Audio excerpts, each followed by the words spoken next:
Flute skills are immaculate, man. Listen. What up, everybody? What up, what up, what up? Morning to you, one and all. You already know what it is, man. We doing another episode. This time dedicated to the members. I see across the top, members only. We do this every Friday morning, just our way of showing thanks to the members of the channel for showing love to the channel in a special way. And we appreciate you, man. Welcome, welcome. Listen, you guys already know how we do. We do shows like this every Monday, Wednesday, and Friday. Talk about all things NBA related.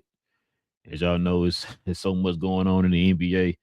You know what's crazy, bro? I was sitting there thinking the other day. We had way more stuff to talk about NBA related than we did. We had just one team. That's crazy. I guess because you got more to cover. You know what I'm saying? More teams got more teams, more problems. Always I see what you did there, Biggie. But you know or Frank White. But yeah, bro. I feel like we just got it's always a different topic you can choose every day, depending on how you want to go. You want to be happy, sad, you feel me, angry. Yeah. Yep. So listen, if you guys are new, do us a favor. Hit that subscribe button. Join us here every Monday, Wednesday, and Friday. And also, too, everybody hit them likes for us today. Please. Hit them likes. That it definitely helps out the channel in more ways than you know. Please. Also, too, members, you already know. If you got any questions, any comments, you already know what to do, man. Just go ahead and put it there in the comments section. We'll get to it there toward the end of the show. All right, King, let's get to it, man. But before we do, let's stop and show love to Fanatics. This I Was Told segment is brought to you by the folks over at Fanatics. Fanatics is the world's largest collection of officially licensed fan gear from all the leagues, teams, and players you love the most, including WWE. You can earn fan cash to redeem them in your orders, jersey protection for when your favorite player is traded or changes teams. They also have an unrivaled selection of authentic fan gear and Fanatics exclusives that are only available on the site. So if you need some merch and are interested in helping the channel, scan the QR code on the screen or follow the link, which is always in the description. All right, man. You ready to get to it, man? We're just gonna have some topics here we're gonna hit real quick, man. Of course, you already know. This is a little bit of a recap.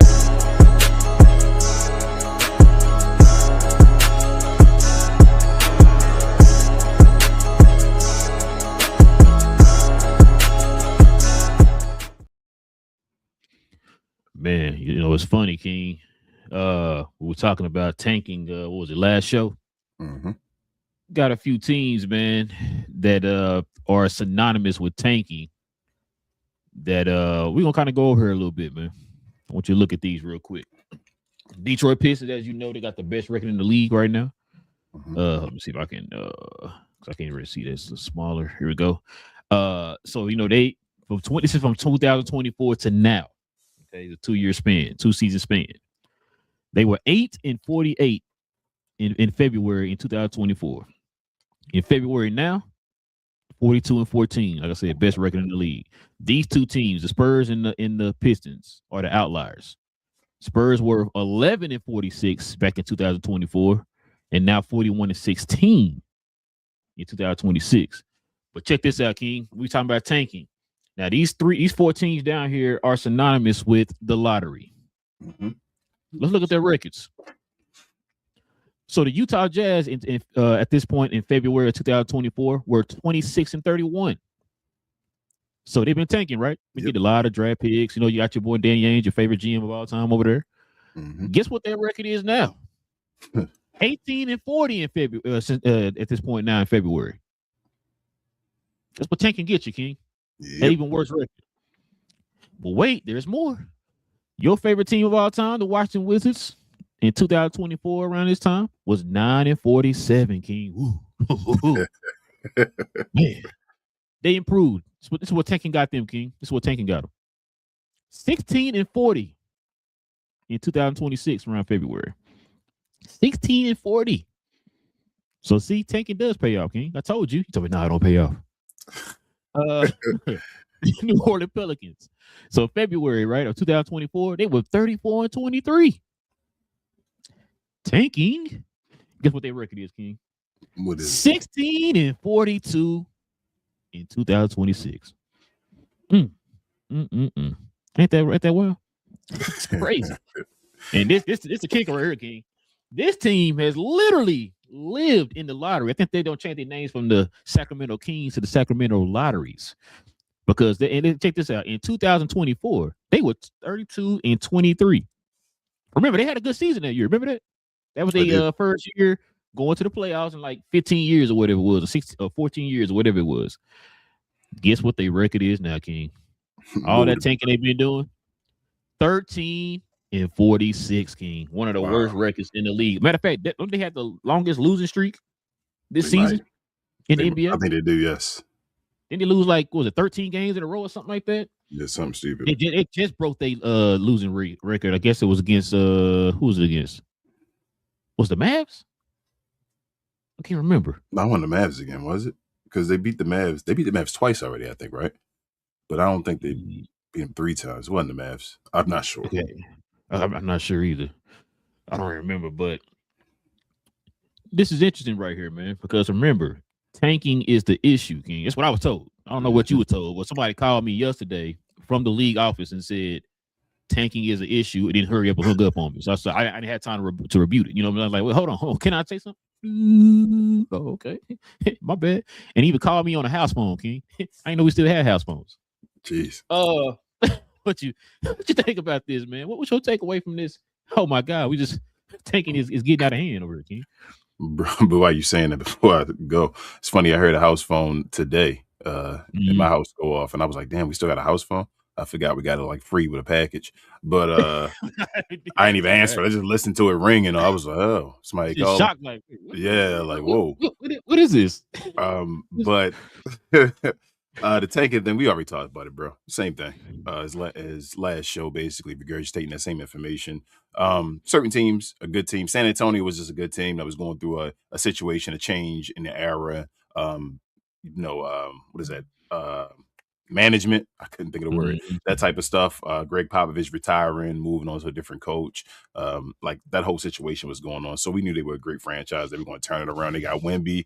They got their generational draft guy. They moved on. Detroit was going on for a long time. So they're even still an outlier in a way because it's not like Detroit was great and then was like tanking for 2 years and then got Cade and then still was winning or whatever like that. Like Detroit was like Detroit is different because they'll have like pockets of success. But it's like it's not even since the Chauncey Billups and them, they first round.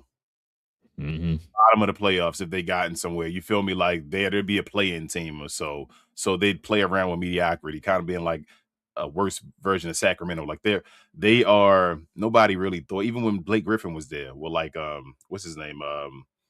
Philadelphia, Andre Drummond and all that was sitting beside them. Like they were Greg Monroe and all that. Yep, making it to an 8th, 7th seed or something like that, doing their thing. So they still haven't been really relevant. And then the other years they usually trash.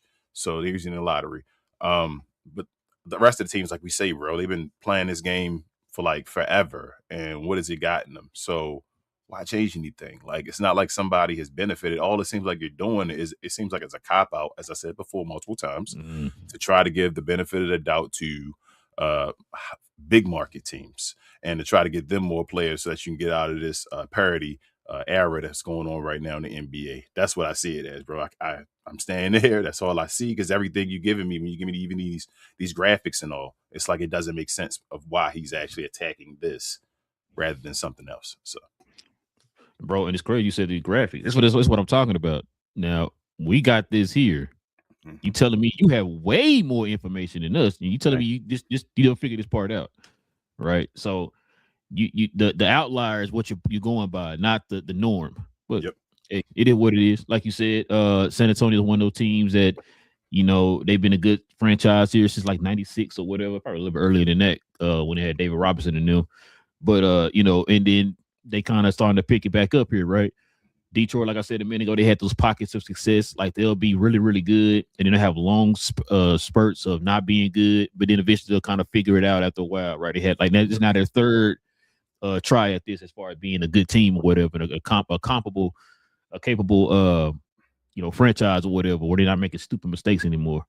But yeah, like you said, the other teams, talk about Washington, the Kings are the main example.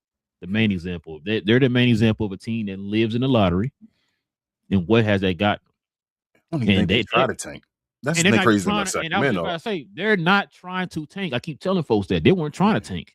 Y'all remember the piece that they got and they traded for. Remember they traded for I think they signed DeRozan. They traded for Zach LaVine. They traded for Sabonis and all this stuff, right? They added these other players and picked up Westbrook and all that. Russell Westbrook, yeah. They're trying to win games. You know what I'm saying? They're just not competent at it, especially when it comes to the draft. They're not able to build a team and they're not able to draft a team. So they're failing on both ends. And so that's what I'm saying. Like it has nothing to do with them tanking. They're just a bad franchise. And I think we talked about it on the last show when we was talking about the comments that Rachel Nichols made. She said that some franchises are just incompetent. The Pelicans don't own their pick this year. No. Why would they tank? You see what I'm saying? Like and I don't think they gotta. I mean, I could be wrong, but I don't think they own anybody's pick.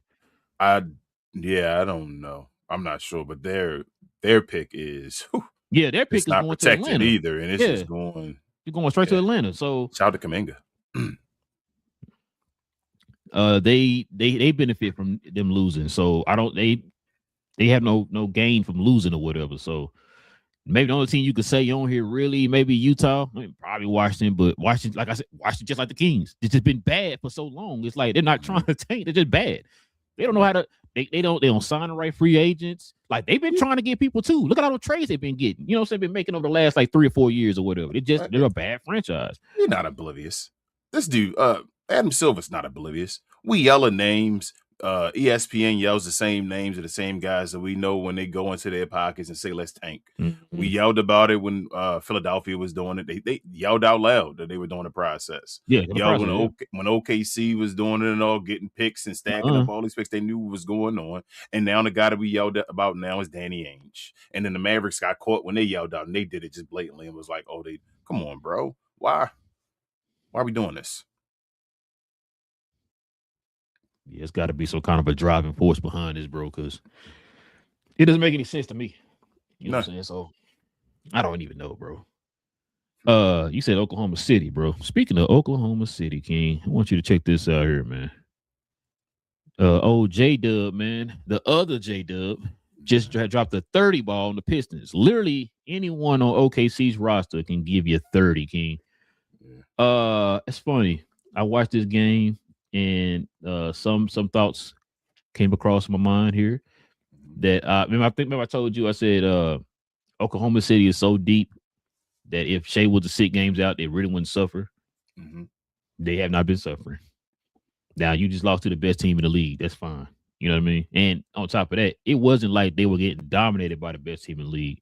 They were hanging with the best team in the league without J-Dub, without Chet, without Shea, you know what I'm saying, without their starting five, and they hung with this team. This was their first time playing, right? Yeah, the first time playing. Yeah. Well, that second game gonna be big, bro. And it's gonna be in Oklahoma City.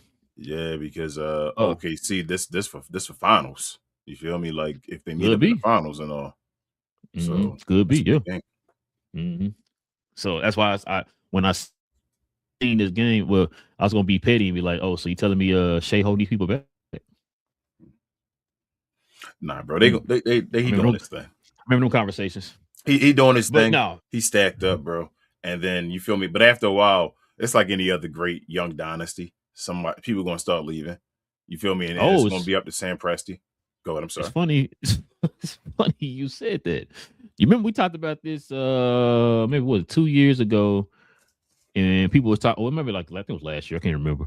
And people were like, man, they're gonna be so stacked and this and that. And then we were talking about how what was it? J-Dub, Chet, and Shea are all getting paid stupid amounts of money, right? They making and all we were sitting and we were trying to tell folks like, yo, everybody on that team is not gonna be around forever, right? No. But they're in a position to where they can replenish that roster. Like if this guy leaves, they got the picks high enough or enough picks to either make a move or get a guy to replenish that person that you're missing. The opposite of what the LA Chargers used to do back in the day, or San Diego Chargers or whatever. But so guess who is the first name that might be on the move? Probably this summer. Dort? Nope. Keegan Wallace. They're arguably their best perimeter defender. Probably one of their if not Casey Wallace. Right? Casey Wallace. My bad, not Keegan Wallace, but Casey Wallace. Yes, Casey Wallace is on. It might be on the move, King. Hold up, and this is rookie contract, right? Yep, he's gonna be a restricted free agent this summer. Well, if you're restricted, then that's fine because some other team gonna match it. It's funny you said that too. I don't know if they're gonna match it. Go ahead. I'm sorry. Not only that, if you notice with this new CBA, being a restricted free agent is not a good thing. We just saw it literally last summer. Yeah. You had 4 of the top free agents stay on the free agent market past the the due date and all that stuff because of the whole entire restricted free agency thing. But the way that the teams are set up now, it's either you getting, like I told you a few shows back, teams are focusing more on trades or they're focusing on the draft. Those are the two parts that they're hitting at now. So it's to the point that they even talking about, I heard a rumor about a month ago that they're rumored that they might talk about taking away restricted free agency, which I don't know why they would do that, but we saw last summer what happened with that. Bro, people don't want to take risks. And now they set the CBA up where 2 to 3 players are going to take up basically all your salary. I mean, as far as your salary for your team. So if they take on the majority of that, then like I said, it's now the mid guys. We talked about that before. Them guys that are like, borderline all-star guys and all that. It's going to hurt them because teams going to need to just pay you, Kuminga this offseason, using his name again. He tried to go and get some money. And he was one of them restricted free agents I was talking about. Yeah, nobody wanted to pay him the money and all. And then he went back and signed a little $5 million contract for the 1 year. You feel me? To stay in Golden State. Like, that restricted is horrible. And Casey Wallace, he probably went like 20 at least. And I don't know if he got 20 to pay somebody. So I don't think I sent it to you, but the article I was reading with Casey, he about to get paid, bro. That's what I'm saying. Everybody on that damn team there's not one person that plays, right? That plays that regular minutes for that team that probably can't get 20. That's crazy to say. I cannot disagree with you. It's funny. There's probably not one person. Go ahead. You're saying a lot of things that's funny right now because I'm watching that game and I'm sitting there, bro. I did not realize Isaiah Joe was as good as he was. I did not realize Wiggins was taking cats off the dribble, creating his own shot in isolation situations. Like I said, we already know about McCain. We already know about McCain. Why I didn't say his name? We already knew him. We said that when he went over there. That was an excellent pickup. Jalen Williams. I did not know Jalen Williams could do what he did. Like I said, I'm watching the game. I'm like, damn. Like I'm thinking it's gonna be a blowout. You know what I'm saying? I think they were missing like 7-8 dudes, bro, or something like that. It was crazy. Then I think Isaiah Joe ended up getting hurt in that game. So I'm just like, yo, man, they Detroit got this, but bro, they came out like I said, it was Jalen Williams, Isaiah Joe, Wiggins. Shoot, even AJ Mitchell's out too. That's another guy. We've seen what he can do, right? Bro, they so deep. And I think when people say that, I know it's like an overused word when you say deep. But bro, when I watched that game, I'm like, yo, Oklahoma is actually deep, man. Bro, and that's what I was talking about when I said, like, I think we talked about it before. People ask us about Shea. It's like we use that overrated word. People think like, oh, he's saying he trash. We're not saying that. We're just saying that, yo, you got look what Oklahoma City had to do, a la tanking, to get that roster around this dude to where you got guys like this doing what they doing. Well, I think what we winning games without him too. But I say I think what we saying is shine the light a little wider. You feel what I'm saying? Yes. Like not just on Shea. As far as looking at him, this team is ridiculous. And yeah, bro, they everybody on the team, like I said, I think they can get about 20. We didn't talk about McCain. Sam Presti over there making it a revolving door. I think that's what his idea of what he wants to do. He got his guys, set. I don't know if Chet should have been guaranteed that guy. We'll see that where it gets there at that point where they have to worry about that. But he did make the All-Star game, whatever. It is what it is. A rotating door though. So where you can basically, you got the draft picks. This guy, you ready to go? All right, we're going to draft this guy, like you said, or throw these draft picks to somebody else to get a guy that we know that can fill your role and do this or whatever. So they fine for right now, bro. Like, they set up for a dynasty. Like the way they situated, they set up for a dynasty. It won't matter until once their picks and all are gone. But by that time, you're supposed to win a bunch of championships. So they the team. They set up right now. Shout out to Jay Will and all that, bro. But they not my pick. Even with all that being said, you rooting for Detroit yet? Are you rooting for them? That are they like? I want them to win this year. Not saying them just it's Detroit. So you want and your matchup for the finals is Detroit and San Antonio. You want right? Yep. I want 06 all over again. Sorry, 07. I want 07 all over again. Oh, so you want this to be like the Super Bowl was a rerun? You want the NBA final rerun, huh? NBA finals to be a rerun. Oh, so you said back-to-back reruns? That's what you said? You say you want the opposite team to win this time, though, each time, huh? I see what you're doing there. You see what you're doing there. I see. You see what I'm saying? I'm with you. Hey, now you saying you with me. Let's see if you with this guy here. Check this out. Jason Tatum. Uh-oh. So Jason Tatum has been a full goal in 5-on-5. Team scrimmages at Boston Celtics practice as he's ramping up a possible return this season. Well, King, Boston right now, I think, are sitting number 2 in the East. That's what with Jaylen Brown and a bunch of guys. Mm-hmm. What do you think this is going to do for Boston when he returns? Well, when he returns, because he's gonna be back this season. Depending on how you better play, bro. Depending on what's his mindset. That's the point. It depends on his mindset. If his mindset is this Jaylen Brown team, and we'll figure it out later on as far as what's going on in the offseason, whatever. But this year it's Jaylen Brown's team. I'm here to do as much as I can to benefit this guy, get some attention off of him, do what I got to do with my skill and all that stuff. The end of the year to finish it. Maybe we can go get another championship in this year with this crazy whatever. Mm-hmm. But if his idea, if he has any kind of animosity and jealousy and feeling like, bro, the Jaylen Brown train was already going before when they won and all that stuff. And he's feeling like I got to come in here and show something, show off, show this is really my team and all that stuff. Then not only will he, like I say, I think he's going to hurt the team in general, but secondly, I think he might hurt himself. Thanks. So, I mean, I would they in the second seed. I know they're thinking the second seed. Let's throw the chips all in. Let's see if we can do something in the East. Maybe make the finals again or something like that. Maybe even win it. Who knows? But damn, Jason Tatum, we're gonna come back. We're gonna come back the next year from Achilles tear. So you don't think he should come back? I'm at the point, bro. Just like Jaylen Brown, let him have his year. This is Scottie Pippen year. Let him have his Scottie Pippen when Jordan retired. You feel me?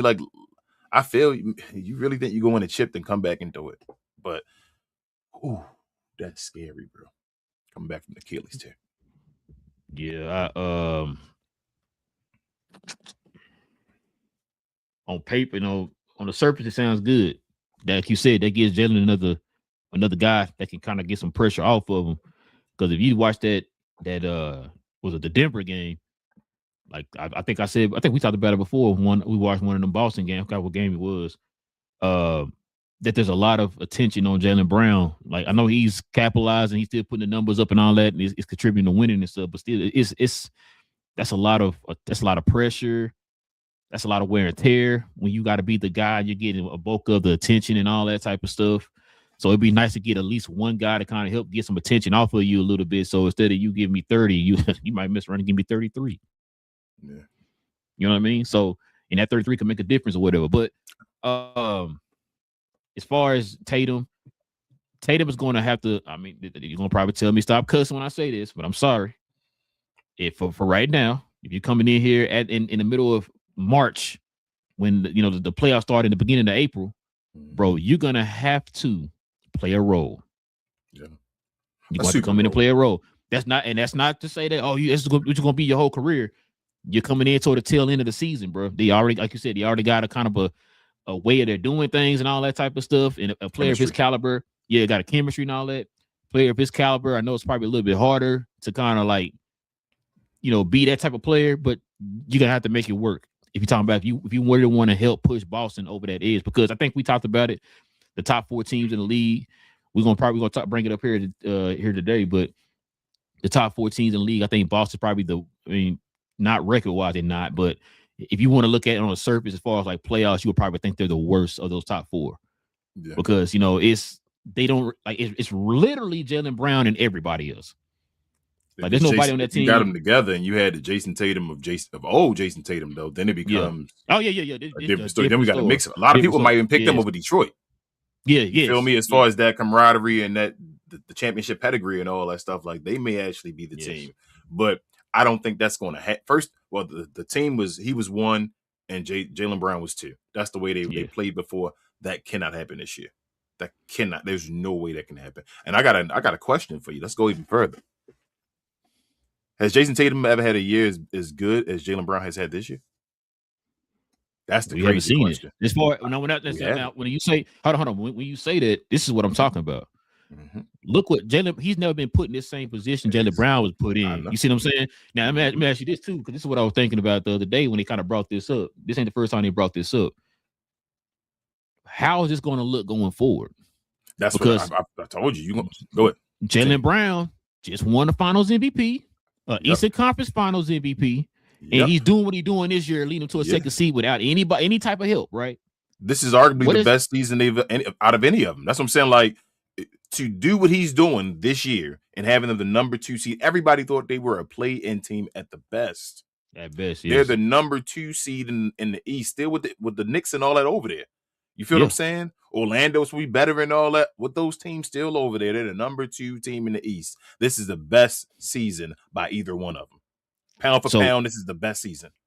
But what I'm asking you is, how is this going to look going forward as far as now? Remember, Brown been making a lot of comments. Yeah.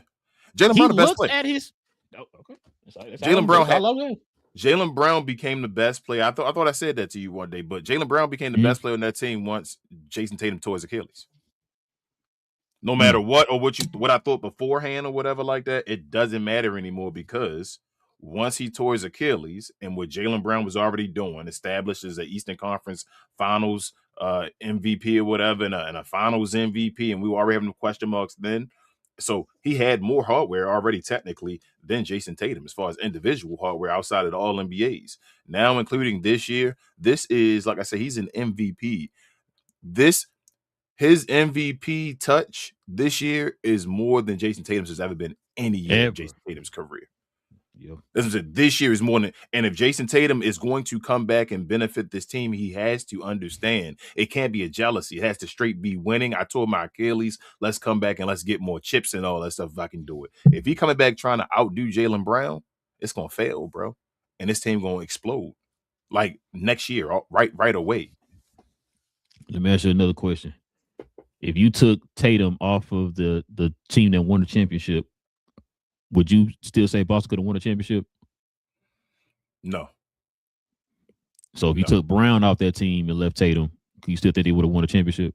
Who would have had a better chance? Brown leading or Tatum leading? Without the other. Looking at it right now, like I say, in hindsight, and you got the benefit of watching this year, you would say probably Brown, because Brown, you feel me, won all the awards and all. He was the guy, defending Luka most of the time and all that stuff. You feel me, in them situations. He was the guy. And he's the guy who showed up in the finals. Yeah. Remember? So he was the guy. So you would say that, but I'm not gonna lie and say I thought Jason Tatum. I still think Jason Tatum was the better player when they played together. I'm not gonna change my opinion and straight be like, oh no, I said that the whole time. No, I thought Jason Tatum pound for pound was the better player. But after the Achilles injury, it doesn't matter what I thought before, because now Jaylen Brown I think is the better player. That's it. They were close enough. They were a year apart as far as draft and all that stuff. He tore his Achilles. That's what I was about to say, because when you said close, I mean, we always talk about like, yeah, they're closer to each other than like Tatum is to Luka. We had that talk before, right? Yeah. And so like they're so close, you're looking for, okay, one of y'all got to do that something that's going to pull you away from the other one. There's people who say, okay, definitively you're that guy. Shout out to starting to see that. Yeah. Shout out to Ben, bro. But I thought Tatum, here's a better way to explain it. I thought Tatum, when he's playing, was a top 5 player, right? Mm-hmm. I don't think Tatum will ever be a top 5 player anymore. I don't think he'll be a top 10 player anymore. I think Jaylen Brown is now crept into the top 10. I never thought Jaylen Brown would be a top 10 player. And shout out to Ben, because he said he was that good and all that stuff. But that's what I'm saying. So now Jaylen Brown has taken that step to be in that part of I got him as a top 10. But I don't think, like I said, I don't think Jason Tatum will ever be knock on wood, maybe he will be a top 10 player again or whatever like that. I think Jaylen Brown is now above him. Yeah, next year going to definitely be interesting for them. All right, man. Let's see what we got up here next, man. Let's see what this one is. So the Lakers got a 2-man lineup, King. You already know they're the talk of the town right now for reasons. The Lakers 2-man lineup data shows Luka and Austin Reeves both perform better without LeBron on the court. So that's some net rating. Check this net rating out right here. So Luka and Reeves are a plus 4.6 in the net rating. LeBron and Reeves, negative 5.3 net rating.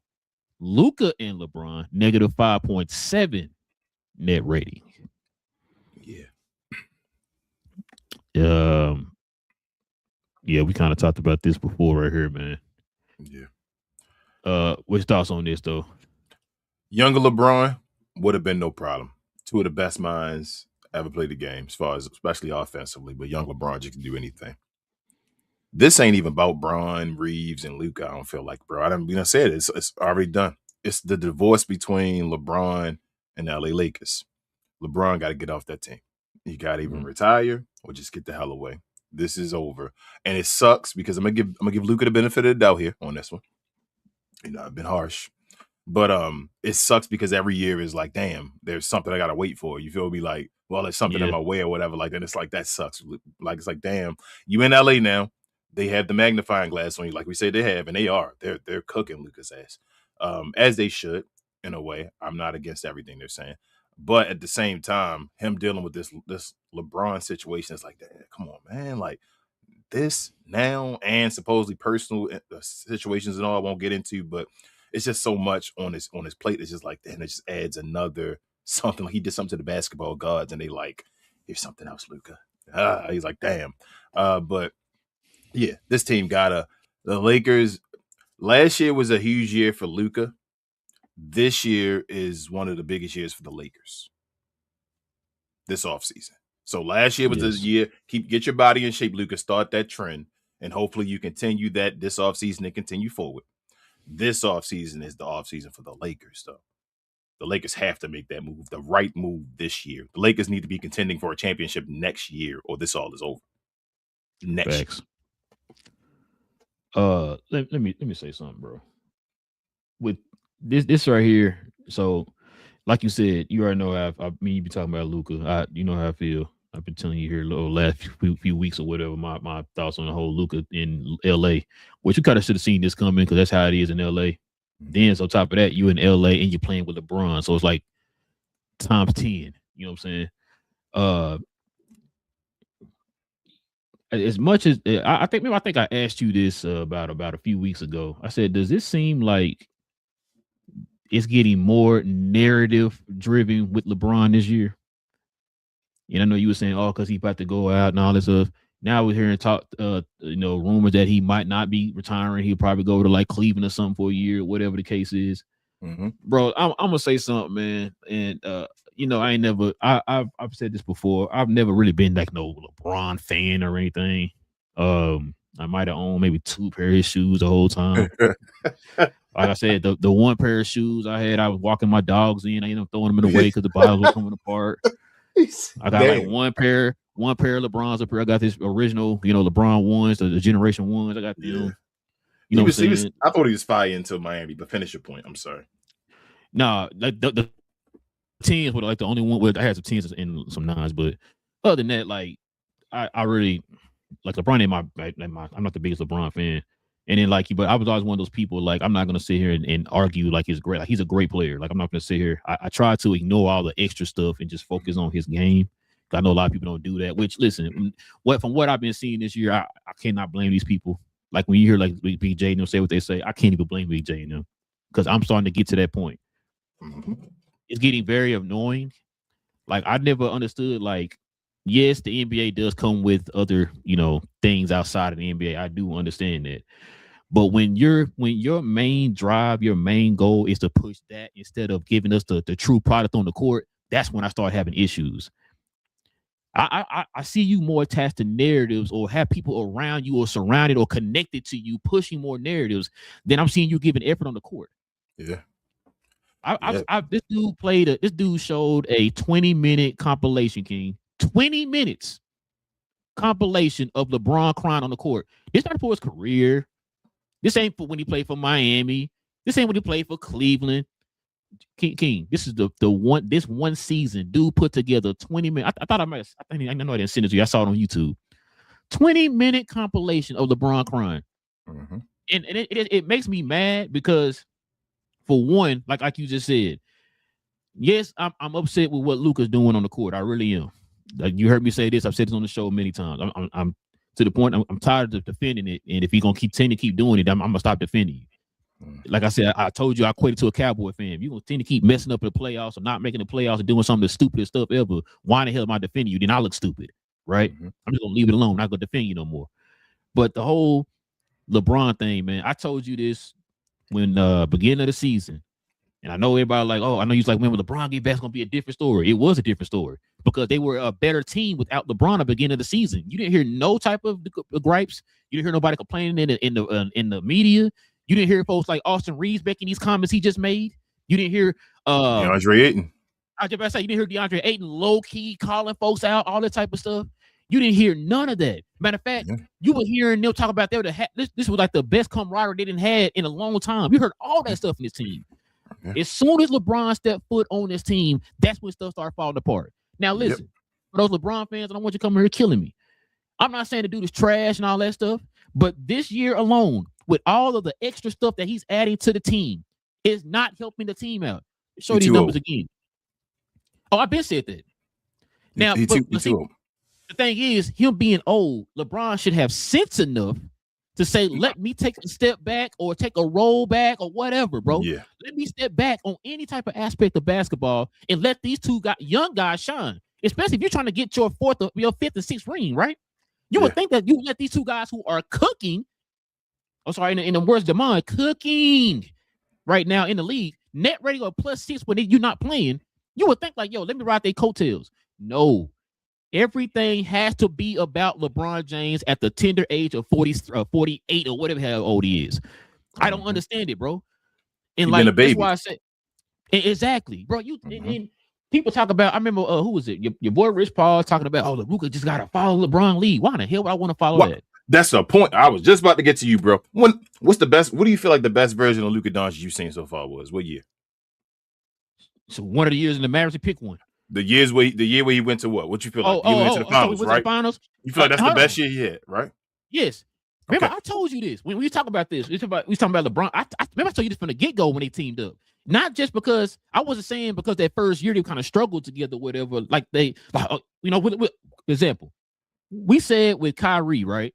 If you watch enough basketball, you see certain things that like, okay, now you know what? Get him a little time. I think they're gonna get it. Yes. Like you just said, what did they do? They got to the finals the next year. Yes. You know what I'm saying? And we really believe that if you gave them one more year, they would have went to the mountaintop and won it or whatever, right? But why was that? That's my question. Why do you feel like that with Kyrie? What do you feel like he gave Luka? He understood. He said this in multiple interviews. This is Luka's team. I'm here to help Luka. And what would you feel like he was on the team though? What did he? He was the commander in chief. You feel like, right? He was the leader, right? You felt like he was what they said Kyrie wasn't going to be. He came over and was what you needed him to be. He was the leader. Now, you saying that, King? Maybe that's why it worked.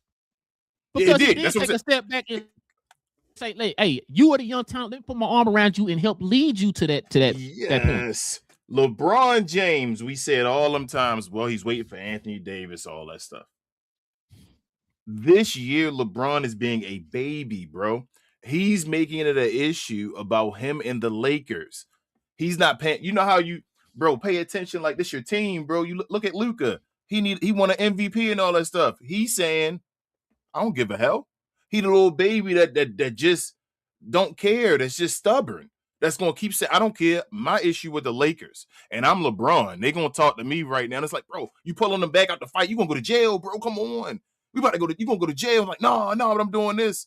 That's the issue with Braun right now. Braun has this, him and the Lakers have an issue. And instead of him just saying, bro, I'll deal with this later. I'll be a grown man if I want to continue playing or whatever like that after the season done. Or saying, hey, let's get rid of this trade clause and all. But he don't want to take a step on his legacy, I feel like. Like we talk about controlling that narrative and all and saying, LeBron trying to still say he wanted the best. LeBron, you're not a top 10 player no more, bro. And I think most people that watch basketball, that's not just casual fans, understands that, LeBron. You don't have to try to make narratives to put yourself higher, bro. Just you've done enough. Like that's so annoying. And Jay talks about it all the time. And that's the part, like I said, I always hate about LeBron James, because now, like I said, it now hurts Luka, because Luka had nothing to do with you and the Lakers and their issue and all. He got traded blindsided too. And now you doing this with him. He's right there, bro. Like, I went and got my body in shape and all that. So then we always talk about Luka's an emotional player. I already said that before. You don't look at him to be that leader, guys. That's not his goal. He's the playful guy and all that stuff. You need a guy like a Jalen Brunson, a Kyrie beside him. That was supposed to be LeBron James's role. When Luka gets emotional and all, we talked about this off the camera and all, he starts to go into bad habits. When he starts not thinking about basketball, thinking about, man, I do whatever I want and all that stuff, that's when he does bad habits. I mean, he's played forever, but it is what it is. If you're making a basketball team, you don't want Luka to be that straight up leader on the court. That's not his role. That was supposed to be LeBron James' role. He's not doing it. It is what it is. And he's basically holding Luka's career another year down the drain, because it's like, I'm dealing with my stuff with the Lakers. So now, like I said, the Lakers got to deal with another year, bro. It's LeBron been a baby. He's too old for this. Not old as far as being trash, but he's too old. Like he's a grown-ass man. Yeah, to be doing this type of stuff, bro. That's why I said, bro, this is why whenever people like, oh, the GOAT, just talks and all that stuff, like, bro, I'm sorry. As good as LeBron is, he's not the GOAT, bro. He can't like you can't be doing stuff like this, man. And the part that I don't like is, now, like you said, people calling out Luka and all that. I get it. I can't be mad at you for calling out Luka, but I need you to also keep that same energy with the other guy.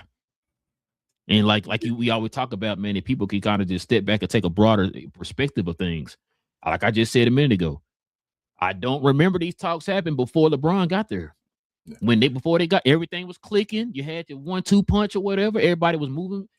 It was flowing. The offense, the team, the like I said, the chemistry, everything was good. This was one of the top teams in the league. As soon as LeBron came there, look at all the stuff that starts falling off. Look at these net ratings and all that type of stuff. Like I said, dude had a 20-minute compilation of the dude not doing nothing for a whole. He didn't play a whole season, King. Yes, and who the difference of a season, or the difference of players. LeBron got a 20-minute compilation of him not doing stuff this year, right? Where Luka needs a leader around him. We like, man, Luka follows the leader. Like, bro, if he sees you out there giving it, he's gonna go out there. He's gonna follow you, LeBron. Like, your inspiration, all that. That same, I guess, talking point. If we switched it around to Kyrie Irving, that year that we talked about, that 1 year with Kyrie Irving, he probably played the best all-around basketball of his career, offensively, defensively, and all that stuff, to benefit Luka around him, to say, Luka, we need you to do this as well. Let me be a leader to show you that, hey, I'm always doing this. Come on back, Luka. I can hold you accountable because I'm doing this. Bron is pouting. Bron don't care about this year. This year has nothing to do with Bron. Bron is in year, 23? Yep. He's just adding on accolades on top. It's screwing up Luka's career. It's screwing up Austin Reeves' career. It's screwing up DeAndre Ayton's career. Ayton went to that team to show off, to get another contract. Now it's screwing up his career. You feel what I'm saying? Like, this all screws up everybody else, and he doesn't care. It's like, I'm in year 23. I can do whatever I want. He's becoming the cancer that they all talked about.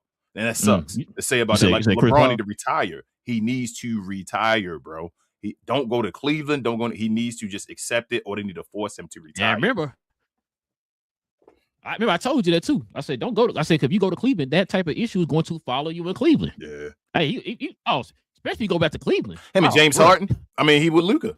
Him and James Harden. Man, listen, no, it's not going to work. Man, was I about to say something else? So you said Kyrie. Now, when I was listening to a clip from Shannon Sharp's podcast, where he sit down podcast he be having, we interview people and stuff, and he had the one with Amon Shepard on there. I seen that clip. Yeah, you sent it to me. About Kyrie being that dude. Well, no. About the one where he said not Luka. What's his boy name? LeBron was not. He wouldn't listen to the coach. He said he would go out there and just do his own thing, and then if it don't work, the media is blaming the.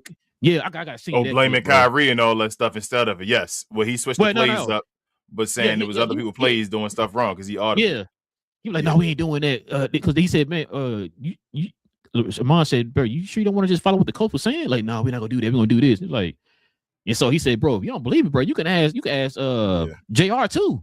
And he don't get the Peyton Manning treatment. Like Peyton Manning got the criticism for Audible and all that for being the the head coach basically on the field. So when it failed, it's like, okay, Braun get to hide behind the head coach when he becomes the head coach. It's like, I changed the decision up. I'm Braun. You're not gonna say nothing about it. And then when it fails, it's like, well, that dude set it up. And we not gonna know that, right? We gonna you said, we all gonna be like, oh, it's gotta be the coach's fault, bro. It's and like when I hear stuff like that, and like I said, I'm seeing this type of stuff right there. Like I'm starting to lose more. I'm starting to lose more and more respect for LeBron when he does this type of stuff. Like I said, I didn't have no hatred toward LeBron. I'm not one of those people sitting around saying when he won the bubble, Mickey Mouse championship. Like, no, because if your team had won, you wouldn't be screaming Mickey Mouse championship. If your team won, but because he won Mickey Mouse championship. But at the same time, I can see why those folks are screaming Mickey Mouse championship because they don't like him because of the narratives that come with him. You know what I'm saying? It's like, long, bro. He gonna mess him up. If he want that recognition, he got to the point where he was there and people was calling him closest to Jordan and all that stuff. And he should walk away. This pouting, this crying, especially if he goes to another team. Say he go to Cleveland. You see what Cleveland doing right now, James Harden, until he got injured and all that stuff. Yeah. And say he screw up Cleveland. Bro, this not gonna look good for you, bro. You gonna start changing stuff up. Leave, retire. You should have already said you was gonna retire and got gifts from everywhere because you got crazy gifts. But either way, now just retire. This man should have been like what Dirk and him was getting right now. Yeah. But yet we're sitting here talking about this type of stuff, bro. That's why I said, like, you should have been gone, bro. People probably had to retire to number 23 and all just to say because of Jordan and LeBron said that nobody can play it and all. Like all kind of stuff would have went on this year. He could have did that, brought some positivity to Luka, saying, hey, this is going to be the end. This got to be the guy, officially passing the torch and saying, this is my guy and all. I already know the Lakers in good hands and all that stuff, but he's playing games with the Lakers and not caring about his teammates. That's the nasty part because LeBron's supposed to be a guy that's about team. And this Rich Paul nonsense and all, bro, shut him up. You can do it. That's bull. That you saying you can't do that. You can shut them up. You want to be heard. Just like any other narrative that you try to control when you tell people to shut up or when they don't. I'm not a big fan of what's her name? Not Rachel Nichols. What's her name? One of us was Jalen Rose and all them. Michelle Beadle. Yes. I'm not a big fan of Michelle Beadle, but she yelled that all day. That's why she wasn't on ESPN because LeBron got rid of her because she wasn't a fan of LeBron. So when people yell, I told you when there's smoke, there's usually fire that's going on. And you stay around long enough, bro, your skeletons do come out of the closet. Get out of the league, LeBron. Leave, bro. It's going past you, and you becoming that stubborn old man. And if you're going to do that, then it's going to mess his legacy up. And when he leave, the longer he stay in the league, he's going to go further away from Jordan. Watch what I tell you. One more thing that we could turn the page here. Mm-hmm. Now, you always talk about don't ever meet your idols, because it never turns out well. This is one of them cases. LeBron, like Luka, his favorite player, and I think he's probably regretting that now, right? I was going to say the difference between. I know people say that, but I forgot who it was saying that about Jordan. Different situation. Jordan was being tough on you because he was trying to win. Yep. LeBron being tough on you because he's being petty. He been stubborn. LeBron not even been tough on you. He been stubborn and like standoffish and all that stuff. Right. Like and passive aggressive. Passive aggressive. He being soft, as Jordan would call that soft. Yeah. With a T. Kobe would call that soft. That's no passive aggressive stuff. He gonna talk to you in your face. LeBron doing the okay, we team in your face. Ha ha ha. Clap, clap, clap, clap, clap, clap, clap. Oh, Rich Paul. When I go home, Rich Paul. Hey, go. Yo, Reed's trash, man. LeBron and Luka can't do this and all that stuff. That's not cool, bro. It was stuff that was already said about him. So it's like you're bringing that stuff to the light. Like walk away from the game, bro, because it's not looking good, bro. Walk away. That's ugly. But shout out to what you said earlier before we move on. You said the Luka thing about Braun when he was on the Cousins show. Shout T-Mac and Vince Carter. I believe when he said about his favorite player and all that stuff, he didn't say LeBron. He said Michael Jordan. Ooh, he did. And then they asked him about playing with LeBron and all. He was like, "Oh, it's cool. We just play. We got it and all that stuff." I'm like, he didn't say LeBron James no more, bro. I'm just saying, that's crazy. This guy idolized you. That's a good point, bro. That's a good point. I tell you, always pay attention, bro. to just the little details and all. He didn't say LeBron. Yeah. He said Michael Jordan now and all. He said Michael Jordan. You're right. Damn. That's a good point, bro. I think it's probably the last one here. Is this the last one? We can talk about speaking of Lakers. This is what DeAndre Ayton had to say right here, bro. He said they're trying to make me Clint Capella. I ain't no Clint Capella. Then you see this look right here from LeBron. Yo, people always say, usually when they had that look, you ain't gonna be here long. So Clint Capella came out and said he had a rebuttal on. Did you see it? Yeah, I saw it about you got two of the greatest playmakers of all time and all, go lock in and all that. I mean, Clint Capella hated because his name being thrown out. His name kind of being thrown around as just a rim roller or whatever, just getting lobs and getting rebounds. That's Clint Capella. And making a bunch of money off of it. That's why they say his name. But at the same time, I do understand what Ayton's saying. Like we just said, like he's not getting the best out of these guys. At one point, Ayton was dominating, bro. Beginning of the season, we was talking about Ayton where everybody at. You feel me? What's going on? Ayton out here doing what Ayton got to do. Then he thought, bro, I got these guys. Austin Reeves was even giving them assists and all that stuff. He was getting involved. So when did all this start? Look, I'm just saying, bro, that look with LeBron and all that. They asked, and then they asked DeAndre Ayton, have you talked to LeBron and all that? Even up, he said, no, this dude ain't say nothing to me at all. It's passive aggressive, bro. Them fake ass looks, and then he over there giving fives and all. Go ahead. I'm sorry. Well, I'm glad you said that too. Hold that thought. Remember what you just said. I need to go back on that too. Also, remember the comments that Ayton made a couple months ago when he was talking about accountability? What did he say about LeBron? Oh, we can't just go to LeBron and tell him this and that and that. Oh, why can't you? Because you can't. I mean, you paying attention. That's what I'm saying, bro. You hearing the words. He literally told you the truth. He said, we don't go to LeBron and talk to him. What was that you just said about being the fake thing? That he'll look you in your face like that on the side while you're not paying attention and they catch him off screen, but then he'll go and high five, make a clap with you and all when you do a play and all that stuff. Why does that sound familiar? It sounded like another player mentioned this. It's Anthony Davis? I was gonna say Westbrook. Oh, remember Westbrook brought this up. Let me ask you why he didn't. It's why he said he didn't go over there high five and he said he don't do that fake bleep. Let me ask you this. Before Westbrook got to LA and they started trying to bash his character then. Facts. When was Westbrook ever known as a liar? In LA. Oh, okay. That's crazy, right? Like I said, I pay attention to people's personalities and all. Like Westbrook he was known for saying too much. Hold on, let me ask you another question. Who was saying he was a liar? Rich Paul and those guys, LA okay. media and all that stuff. You feel me? I didn't hear none of that stuff. I'm sorry. I didn't know who you're talking about. Those guys. It's fun. So you're saying his cronies, his groups, his the Nick Wrights, the Shannon Sharps, the Max Kellermans, the Rich Pauls, the ESPNs of the world. Braun always for some reason, Braun weird. I told you he overthinks. So he always thinks he got to shoot 10 for 10. You feel me? At everything. And it's like he can't make a mistake. So I think when he does not think, that's why when you see him come down the court against Cleveland versus Toronto for the game winner, just bank, when he just shoots and all, when it's no time to think and he just does. I talk to BA about this all the time. Braun just automatic. Like it's when he in a situation though, you take a timeout and it's like you in a situation, he thinks too much. It's like, well, how do I make this perfect? I say that to say when he's in these situations, LeBron is usually awesome at being the GM. People try to throw that GM and all that stuff. Russell Westbrook seen as the bad option. I got you, but there's a ton of good things. Shout out to David Griffin. That LeBron James has helped out and helped teams win championships and all for. You fail with Westbrook. That's fine. It didn't mesh. Move on. Don't make him the scapegoat. Don't try to destroy Westbrook. You already see what they're doing to Westbrook. You should be like that. That hurts my feelings as a brother as well. You see that and what they do to that guy. You see Skip Bayless. You see what all these guys they making shows. You see him talking about his kids and all. You feel me? Go to school and they get teased. You can stop that. You LeBron James. You can stop that. You have the power. Westbrook said it affected his wife too. Remember that? Yeah, like bro, you can stop that, Bron. You chose not to. You chose let that dude take that bullet for me. Because I don't want to get hit. It's not on me. Yeah, I don't want to get hit, bro. Like, damn, they were shooting at you. You gonna let Westbrook take that bullet? Yeah, he took it for me. I don't care. Let that dude go.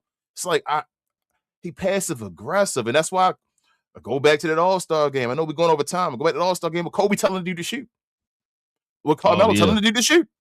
Win the game, bro. It's an All-Star game. Win it. He too busy thinking about, damn, if I miss this All-Star game bucket. Who the hell cares? Who cares? Who cares you miss an All-Star game bucket, bro? Who cares? Shoot the damn ball. King. You see what's on my wall. All three of them will shoot the ball.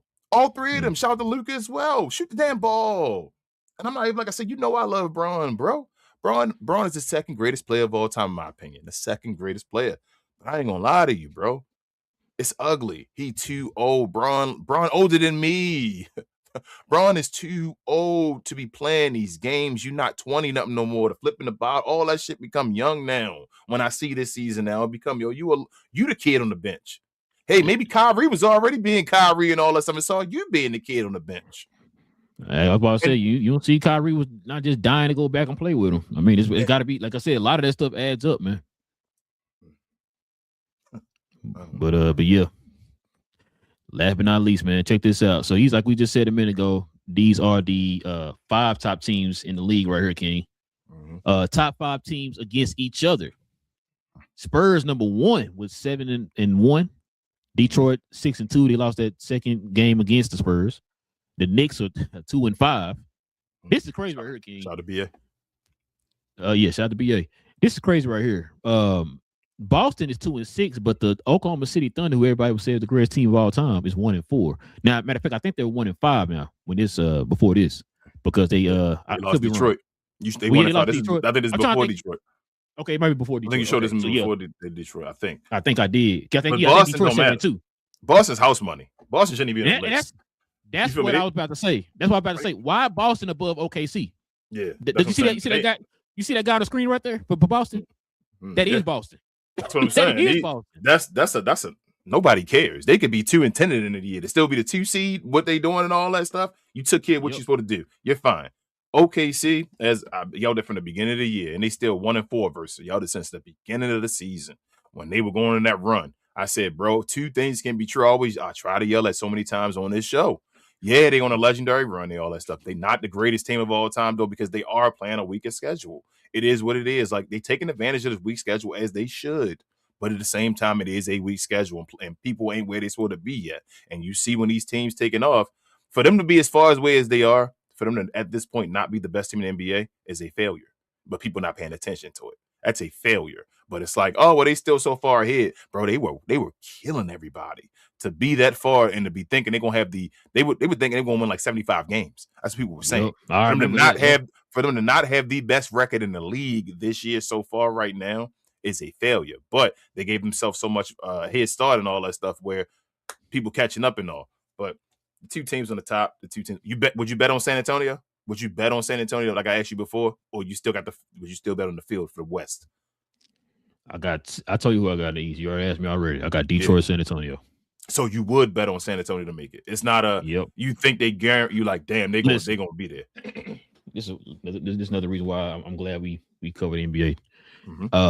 Because we get to watch all these teams. Like yesterday, I was just flipping back and forth to all these different games, just trying to get a peek at all the teams and stuff. You brought up Kuminga. I tried to watch Atlanta to see how Kuminga been playing. He played pretty. I saw the first game he played in. He was pretty good. He's pretty solid in this game too. But I was watching. It was San Antonio versus was the Kings of Portland? Somebody. Who was it? No, Brooklyn. He played Brooklyn. I just kind of getting a kind of a look and see, like, are you going to play the same way against these teams that you played against, like them top teams? Because I think we've seen all the games they played against top teams. Bro, Wemby's defense is when they said, listen, we heard people, we always talk about that generational term always being thrown out. Listen, I've seen enough. Okay. I've seen enough. I've seen this man defense completely change a game in like mere minutes, King. Not like whole entire game. Yeah, whole entire game, but I could see him coming in and just completely changing the dynamic of a game. The game like changes. 2 or 3 possessions. You snap and you look at everybody like, oh, you stop doing that, huh? You don't play the same no more. Yeah. Bruh. He baffled Detroit in that game. Like I said, he didn't dominate with his offense. The dude was dominating with his defense, King. The dude was way over here at the popcorn stand out in Hall 308. Detroit player over here in the corner, far right, complete opposites. How in the hell did you get way over here to over here to stop that play? You think they might change the rules for Wemby? I hope not. What you mean? What you gonna do? Like make it where you can't really like shade off of players at all anymore? No, don't do that. Don't do that. I know you saying no, don't do that right now. But I'm just saying, you know how when players dominate on something one way because he's an anchor. Will Chamberlain? Yeah, he's not even like a individual like in your face defender because he don't have to be. He's just an anchor. It's like, bro, when I step in front of you, it's like 10 feet. Pause with my hand up in front, like you can't do anything. So I'm thinking they may go where you gotta stay attached to your guy, and then you put him on a guy where you try to spread him out, and then he can't come around and all that stuff. With the league just change rules. That's what they do when players dominate in one way, and they just stop something. The teams dominate. So, but he's generational defense, bro. That's where. Bro, I hope they don't do that. But you always talk about free safety. Wemby is definitely a free safety, bro. That's what he's an anchor. He's the Ed Reed of the right there. He sits right there around and say 1 foot in, 1 foot out because I'm going wherever I need. Who get the ball? I'm looking at you, and you see me over here. Go in and make a stop. Make a stop on your dribble. I'm right over there. Whatever you're doing, bro. It's like that's what I'm saying. I think they might change it, bro. Like he might. Bro. And the thing is, he's generational. I like it. I like it too. Right now, it's dominant. But if they keep winning. That's when people are going to dislike it. You feel what I'm saying? If they get to a point, but they're keeping him healthy. That's what I'm saying. He's just like Ralph's. All them tall dudes, bro. They've been the same. It's just they can't stay healthy. They've always been this way. When you play these 7'6" however on defense, they stupid because they 7'6" or whatever. Like, but can they stay healthy? Can they move around? That's going to always be the thing with Wemby. He's going to be generational defensively no matter what. He's 7'6", damn near, bro. Like, and he can move. Teams think that they can get physical with Wemby like they did in that Detroit game. He played through it. That's what I like about. Listen, I'm gonna tell you now. I think I already told you. There's a bunch of players right now in the league that I've been keeping an eye on. It's starting becoming some of my favorite players. Wemby's one of my favorite players. Especially, I tell you that game 1 we watched when he played the Mavs and he dominated. I said, bro, I seen enough. It keeps one of my favorite players, bro. Just because of his temperament, his the way his outlook on the game, the way he looks at the game, the way he approaches the game, the way he plays the game. Like he kind of got like an old school type of mentality, bro. Where I'm not trying to be everybody friend. I'm trying to kill you, no matter what game we play. It could be a preseason game, it could be a regular season game, it could be a all-star game. We about to see it in the playoffs, all that type of stuff, right? Like that's what I like about the kid, the Cade Cunninghams, the Jaylen Browns. The VJ Edgecombs, like, you know what I'm saying? Like, all these players started to become my favorite players, bro, because of how they approach the game, dog. Like, the way that they're that dog mentality that, I don't care who in my face, I'm coming at you or whatever, right? Like, and and this is why I think I forgot who said it, but somebody said in a comment section the other day, they were like, the league ain't the same and this and that and this. I'm like, bro, I've been watching this is another reason why I say I'm kind of glad I've been watching these games. Because I'm starting to actually see it from a different perspective now. Like, I don't have an attachment to anything. You know what I'm saying? Like, I don't care if you win or lose. I just want to see a good game. That's all I want to see. And so I'm starting to watch a lot of these players, a lot of these teams, and I'm starting to grow a respect for these players and these teams and stuff in the league in general.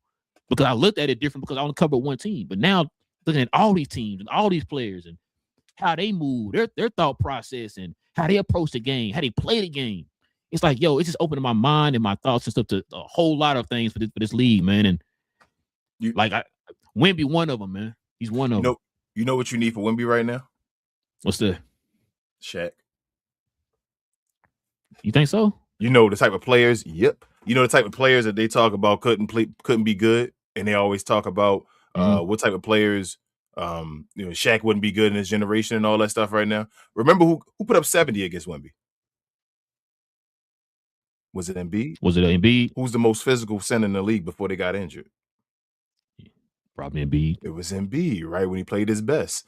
Shaq would dominate. Wemby wouldn't be able to move. That would stop the defense from doing because you got you on Shaq. You feel what I'm saying? Like, now I'm not saying Wemby wouldn't get no blocks and all that stuff on Shaq. I'm not saying that. But I'm saying having Shaq down there, though, changes the game because Wemby got to be attached to him. Now you on Shaq back.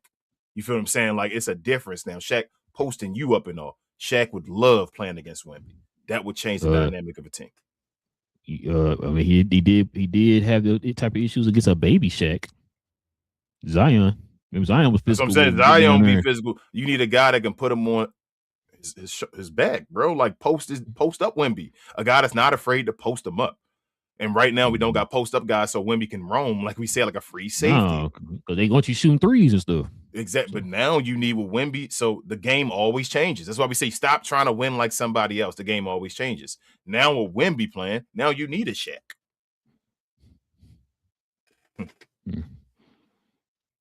I'm sorry, I only get 50 cents. But yeah, bro, we can move on. But yeah, that's it, bro. That's all of them right there. So yeah, we can go ahead and last bit of news before we go into questions comments. I saw that Concanupple on the little site or whatever, the rookie site took over the number one rookie. You think that's a wrap now? You think what's name getting injured? You think is Cons? Unless Con get hurt. Was Melo a wrap when he made it to the playoffs? No. Okay. But LeBron didn't get hurt though. No, I know he didn't get hurt, but your team was losing. This guy was the number one option on his team and led him to the playoffs for the first time in 85,000 years. Yeah, but Bron, he averaged more. So I mean, I don't know. Bron didn't get hurt though. You know what I'm saying? Like that, the injury. You don't feel like the injury with your team losing don't. I mean, like I said, for me, I got you. Hold up. Who would you pick then? Did it change for you? Screw for the season. Is it Con? It's Con now. After this, I told you that. Yeah, I told you that a while back when the dude. What was he doing? What were we talking about? Oh, when I told you about the 90-50. When last time you heard rookies doing 90-50-40? Yeah, and he broke the record with a bunch of games left. A rookie record of. I told you people. I hear people yelling now. He the right-handed Chris Mullin. I'm like, where my credit? Where my credit again? I definitely yelled that. I say Chris Mullin. Okay. All right. Whatever said, I ain't gonna argue with you because it's on the show. So we said it on the show, but people yelling that now. We was talking about. I said, cause you start talking about the average and stuff. Like he ain't averaging that much. I'm like, but you know what I'm saying? That's the way he can score and all that stuff. The way he can shoot. I said that's Chris Mullin. I could have sworn I said that on playback to you when we was watching the game. But all right, that's fine. I'm gonna let you have it. But either right-handed Chris, but people saying it. That's what my point is. And I'm like, already saying that before. But Con, I think it's his though with Cooper getting hurt. I thought it should have been split. That's what I was saying. Get to that point of do the co-rookie of the year again. I think with Cooper getting hurt again, he would have to come back and start dropping 40s again, and the Mavericks would have to win. You got a better chance of dropping 40s. Yeah, the Mavericks winning. Hey, I was close to that question I asked you. I said, are they gonna lose? What did I say? Are they gonna lose 40 before they win 20? Whatever it was. Yeah. Or what was the question? Yeah, they've been winning. Shout out to Marvin Bagley. They won Chris two. Middleton. They lost last night stuff, though. Man. Yeah, before last night they won like 2 in a row or something like that. So I'm saying Marvin Bagley doing his thing. Go get skill. That's what I always say. Everybody was yelling at other people garbage and all that stuff. I'm like, they garbage for a reason over there. They not garbage over here. That's what we keep trying to tell folks, bro. Hey, it's funny you said that because Wilson brought it up. I watched this video. He was talking about, the teams that he played for were all losing teams. Yeah, that's what I'm saying. You go laughing at that and all. Go get skill if you just need something. Okay, and now he worked. He still was a second pick in the draft. For some reason, somebody thought he was a second pick. You feel me? So go get him.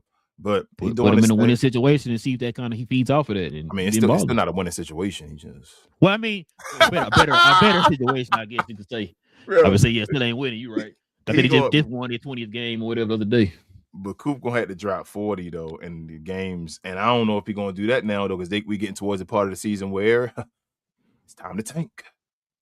I'm gonna officially tank. This is just we know this ain't like tanking. This is just what happens at the end of the year. We know how this works. So you saying he gonna sit him out for the rest of the season? No. He gonna play, but I don't know if he's gonna drop a bunch of like 40s and all that stuff because they're gonna start trying to. Why would you want to lose at the end of the season? I mean, start to win at the end of the season. I mean, the Mavericks might do something like that. Who knows, bro? Who's the coach? Who's the owner? Mark Cuban. Exactly. No, it was something else I was gonna say too. One more thing. Let me see if I can find it. There was something else I was gonna bring up. While you doing that one loss to San Antonio, they have that's OKC, right? And the what's the name? The Oh yeah. No, not the tournament. The tournament. It was not the tournament. They didn't want a tournament. Remember? Oh no, San Antonio. Did they win the whole thing? They got to the finals. No, not the whole thing. They beat them in the tournament. Yeah, they beat them, and then that game afterwards. It was that one game where when SG, I mean, OKC won the game and won something like that. Yeah, won that game, and then damn, that's crazy. That means San Antonio done beat Detroit, Knicks, Boston, and OKC 7 times, bro. You know what? It ain't even that bad though, because the rest of them East teams. You know why the record looks so good? Let's keep it real. They beat OKC like 3 times. Oh, okay. You take away them 3, they 4-1. They just played the other East teams 1 time apiece, basically. They beat the hell out of OKC. That's the issue. Boy, that Christmas Day game, boy, that was the greatest Christmas present of all time. King. I ain't gonna lie to you, boy. I was my white cousins. Bro, hey, one of my white cousins was like, "Oh, you a Spurs fan?" No, I just can't stand OKC. I told him that. That's crazy. I said, we be out there cooking them, boy. Let me see if I thought I had something else in here. Oh, Jalen Williams' stat line, bro, was 30 points, 11 rebounds, 9 for 14 from the field, 5 for 10 from 3 in that game. That was a lucky 30. No, I won't call it a lucky 30. So it's not a lucky 30, but he ain't gonna be getting 30 a lot. He shoot too much. He got hot. My point on that was like you see that he can do it, and he did it. Yeah. I'm with you. It wasn't to go against your point. Yes, damn near all the guys on the team can get you 30. I just don't want people to think that don't mean he a guy sitting there where he got 30 to be on a team getting 30 a game or something like that. No. He ain't. I don't even think he had 20 point a game player.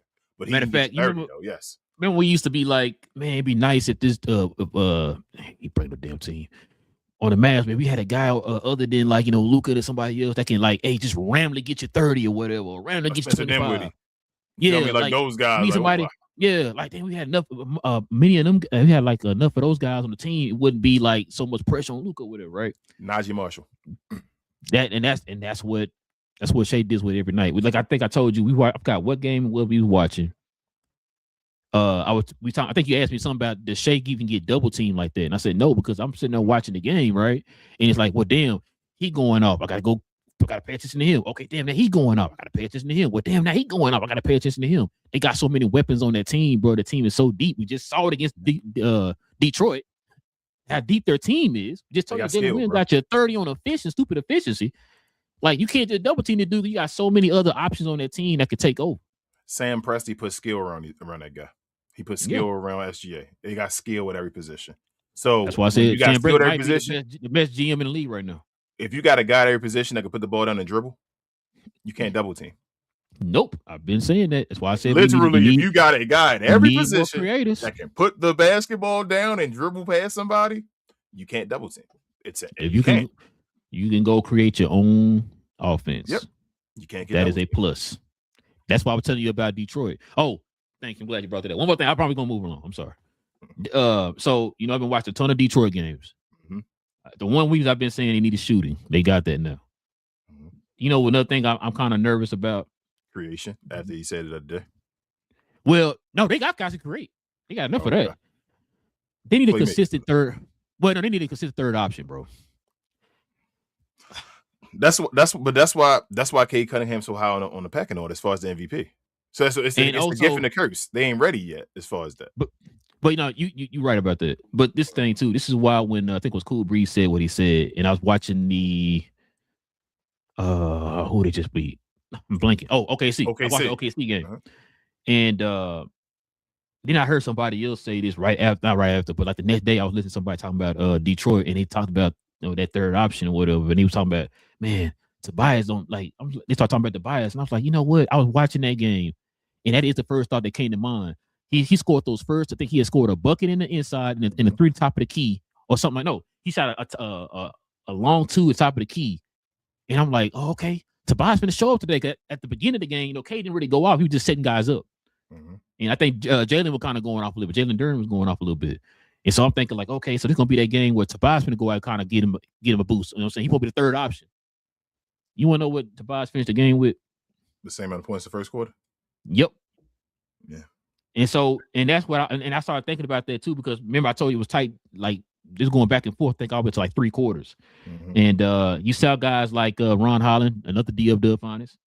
He was out there balling for a little bit. He's more like an energy guy. He's kind of like a a Sir Thompson type guy, right? He can score off the dribble and all that stuff like a Sir can, but those two guys aren't known for spacing the floor. Like I think Ron's shooting like 20% from 3 or something like that this year. Yeah. And so I was sitting there thinking, if Cade and Jalen didn't do what they did, and if they played against the real OKC team or whatever, like what would have looked like? Like those are the type of games that when I hear like E6 talk about Tobias Harris, that's what they're talking about. Yeah. Like you getting paid a certain amount, you're looked at to do certain things, but you're not doing it on a consistent basis. So I was hearing a rumor that what's the boy name? Chris Middleton might be getting bought out by the Mavs. Mm-hmm. And there are teams that are looking at him right now. And that's one of the teams that are looking at him is Detroit. And King, when I heard that, I said, listen here, man. That's perfect. If you can't get one third option, get a couple third options. So that way, if you get 7, you get 10 or whatever. Yep. That's complete third option right there. Filling in with bruh. That's what I was gonna say to you. You don't need a big 3 no more. Nope. You need 2. But you need guys that can consistently get you buckets around. Like you need guys that can, let's average 10 a piece together. So sometimes I can get you 15. You feel me? I'm gonna get 30, you 10 right? and all that stuff. Third option to get the 30 right there that way. Let's find a way to consistently get you 10 a piece between all of us, whatever like that. But here's my thing with Detroit. That Chris Middleton pickup I would pick him as definitely favorites in the East. Like if they got Chris Middleton, I would sign up. I would say it's Detroit for sure. I think they're going to make it to the finals. I would damn it. I agree on it. It's 2 things Detroit got to do though in the playoffs. They have to do this thing to win a title for me because they don't have a third option, like you said. One, I already talked about Cade Cunningham has to go to a different level. Like he has to increase and go to another stratosphere and introduce himself, saying, "Bro, this is what I do in the playoffs." I'm not okay. So, and I think he will do that. So I think he will too.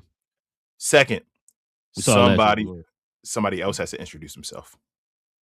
Meaning either Jalen Duren is give me the ball. I'm doing a little more with the ball in the playoffs. Like I'm introducing myself as damn. I can take the ball off the dribble a little bit and do this, and I'm cooking dudes, getting you this 20, whatever, doing it. Or somebody else that we don't even know, like you said, Ron Hollins or Jenkins, or somebody introduced himself like, okay, man, they in the playoffs. This dude taking off and all that stuff. Somebody else has to introduce himself beside Cade Cunningham. He cannot do it by himself. So maybe Jalen Duren and maybe him just doing other things and taking this game to a different level. But somebody, if it ain't Jalen Duren and Jalen just being Jalen Duren still, which is fine, then somebody like another player that's just we not thinking about. Like just somebody has to introduce himself to the crowd during the playoffs. I 1,000,000% agree. I agree with that. Go out, you was sitting there talking. I'm thinking like, who could be that guy? Excuse me. And it's not like, he got scored in a minute. It's not that. We're talking about his effect on the game, like the way he stepped, like he's a guy who can, he can pass, and all of a sudden, like, his passing is really opening up other guys and opening the offense. He could be anything like that. Like you said, it could be a SAR. It really should be. That's the guy it should be. It should be a SAR Thompson. It should be a SAR Thompson.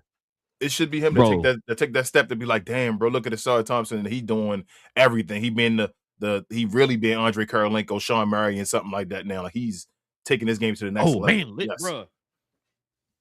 I'm glad you brought SAR, bro, up. I know we've been going on. I'm sorry. Bro. You know how we always talk about Kawhi defense when he was younger and all that type of stuff. Listen to me, bro. I seen some stuff on that court from Asar, bro, that I'm just like, what in God's name? This dude is stupid on defense, King. His recovery and everything is just bro. He's freakish. He's freakish like Dennis Rodman. Bro, he's freakish. Defense is stupid. He's freakish. His movement. It's to the point Bernie was saying, like, everybody else is playing within the system of the defense. Mm-hmm. He lets him freestyle. Yeah, you can do whatever you want because he can recover. Like you say he jumps, right? And you think you got him to pump fake. His time to recover and jump again, he's doing that before you even get the shot off. Like he has that freakish energy and movement. And all. Like I say, him and his brother, they should be Hall of Famers when they're done. They got that Dennis Rodman type energy that I've seen from them. This is what they need to do. They already great defenders.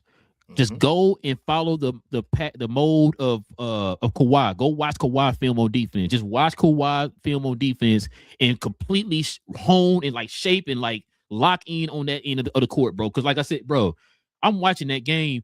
This dude is everywhere, bro. Yeah. Like, damn, I just saw you over here on the right. How the hell you get over here? And he can control the ball. They can both push the break. You feel me? They are 5 tool players, bro, that can do if they get a shot. If either one of them get a shot, like any type of shot, stupid. They all NBA. You feel me? They're all NBA players. If either one of them get a shot, they add a shot, it's a wrap. And people think I'm gonna do it at some point, but years are starting to go by. I tell you all the time, at some point, you can't just keep saying when they get a shot, they just never gonna have a shot. You feel what I'm saying? So we'll see. If they can get a shot, though, that changes everything. If one of them gets a shot, they may be a superstar. That's how I feel.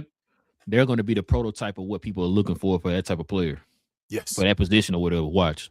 Like that. I'm telling you, I've been, bro, I'm just like, what in the world? It was to the point that they were criticizing Bickerstaff when he took him out in that the San Antonio game. He didn't play in the second half. He missed one defensive assignment. And it was a miscommunication because like you could tell it was a miscommunication because they kind of run into each other. And he was like, "No, you're supposed to go that way or whatever." He took him out and played him the whole. It could be good coaching. Maybe that's how he motivates him. Maybe like you're saying. Maybe like you saying, he's trying to make him into that ultimate. You feel me? Like, bro, that game against OKC, bro. I'm like, God. That's what I'm saying. He might be trying to make him into the ultimate weapon with, bro. You just. I saw you over here, and I said, I'm looking down here to play. Hey, where the hell he come?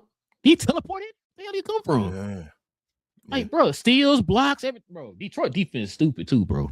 He like nice, Detroit. They got the second best defense, don't they, in the league? Yeah, they might be number 1 now. Hell, they been holding cash to like 110 or a little less, bro. Listen, bro. Cade and them want you to next time watch a Detroit game, right? Mm-hmm. Look at the score at halftime. Just do that for me next time. Yeah, they stay with the team. The team stay under 100, 50, 60s.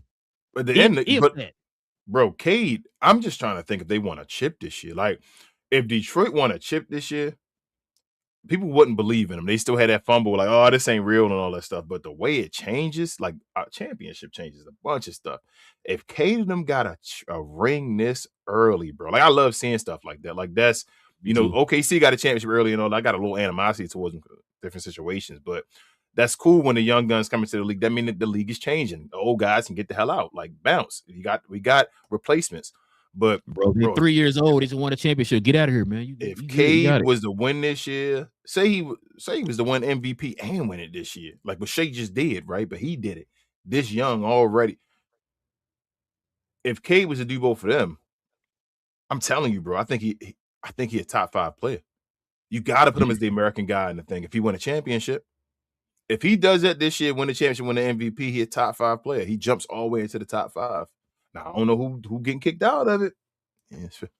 I don't want to say I ain't put my head down, I ain't saying all that stuff. But I'm just telling you, if he does that, what else he got to do? Is what you gonna say? Oh, he ain't even play enough. You feel me? What you gonna say, man? Well, he gotta. What about those years and all? He's ahead of the schedule. You feel me? Like now, the rest of the stuff becomes, well, how great do you want to be? Then at that point, I want to hear some apologies. That's all I want to hear. But yeah, we can turn the page here, man. Go ahead, bro. But before we get to the questions and comments, man, show some love to the merch.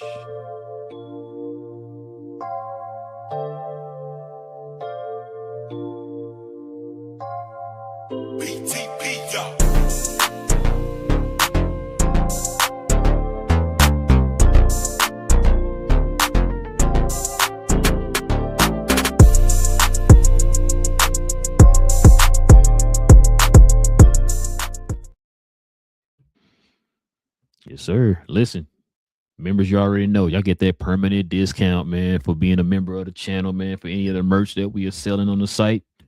So going over there to the site, man, we got the link down in the description box, or I think we got some merch up under the video right here, or you can go to our YouTube channel and scroll over to the store tab, and you can shop that way too. But either way, kind of probably recommend you going to the actual site because we have more options over there. But either way, man, go ahead and go to those sites or whatever, and go ahead and get your shop on. Finally got my shop. All right, King. Yeah, I gotta get the what's the name shirt too. But yeah, let's go ahead and turn the page, man. Get to the questions, comments.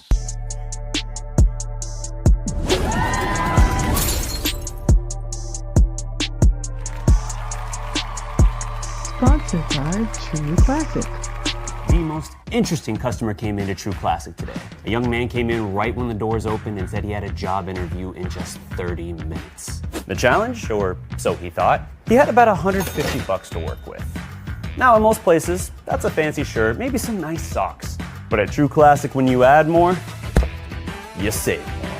So not only did I set him up with a pair of our 4-way stretch chinos, not only did I set him up with one of our white button-down shirts, I even helped him complete the look with one of our coach's jackets. All for just $130. So he found his fit, looked great for his interview, and I'm pretty sure he got the job too. That's true value. I'm laughing at Jay already. Oh, I'm sorry. Go do your thing. I'm sorry. I ain't see that. Super chat in the building. We got Larry in the building with the $5 don't know. He says, "What y'all thoughts on Aiden complaints about how they are playing him, and what should the Lakers do? Get rid of LeBron." Yeah, Larry. LeBron need to bounce. He really should just retire. But the thing, it's gonna hurt.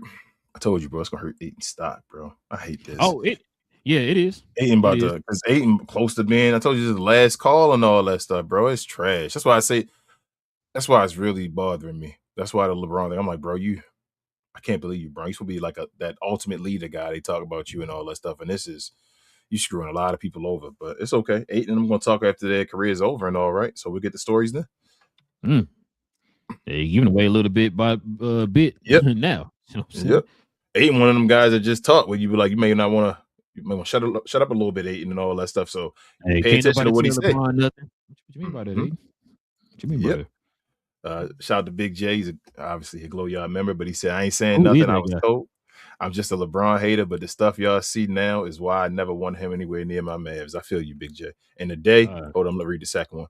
He said he is the GLOAT, greatest loser of all time. Like Britney Spears, he is toxic. Back under my bridge next to Div. Now you good, Big J. Today your day, bro. Go off, man. Like, yeah, this Bron did this nasty look for Bron this season. I'm not gonna lie. Like I said, BJ, I am not the biggest LeBron James fan. Like I said, you see the two jerseys behind me. You know what I'm saying? Like I ain't the biggest LeBron James fan, but I was never one of those people like hating on his game. But when you start doing stuff like this, it's really hard for me to. Well, you do stuff like this on top of what you're doing on the court, it makes it a little hard for me to ignore all that stuff. You know what I'm saying? So, why even yelling about the GOAT right now? We shouldn't. You should be telling folks. You feel me? If you really was the GOAT, you would tell folks we're not talking about the GOAT right now. We trash. That's what you would say if you would go. Kobe and Jordan both said that. Why are we talking about the GOAT right now? You see my team? Yeah. You feel me? That's being the GOAT. What up the Rugs, man? He said, I think I'm going to try and focus on my Magic the rest of the season. Anthony Black is finally coming up. Hey, he said DF Dub fine as y'all with them DF Dub finally. You better chill, man. Fine everywhere out here, man. You know what I'm saying? Taking over the league, huh? Hey, Anthony Black been balling, bro. He one of the people I follow too on the score.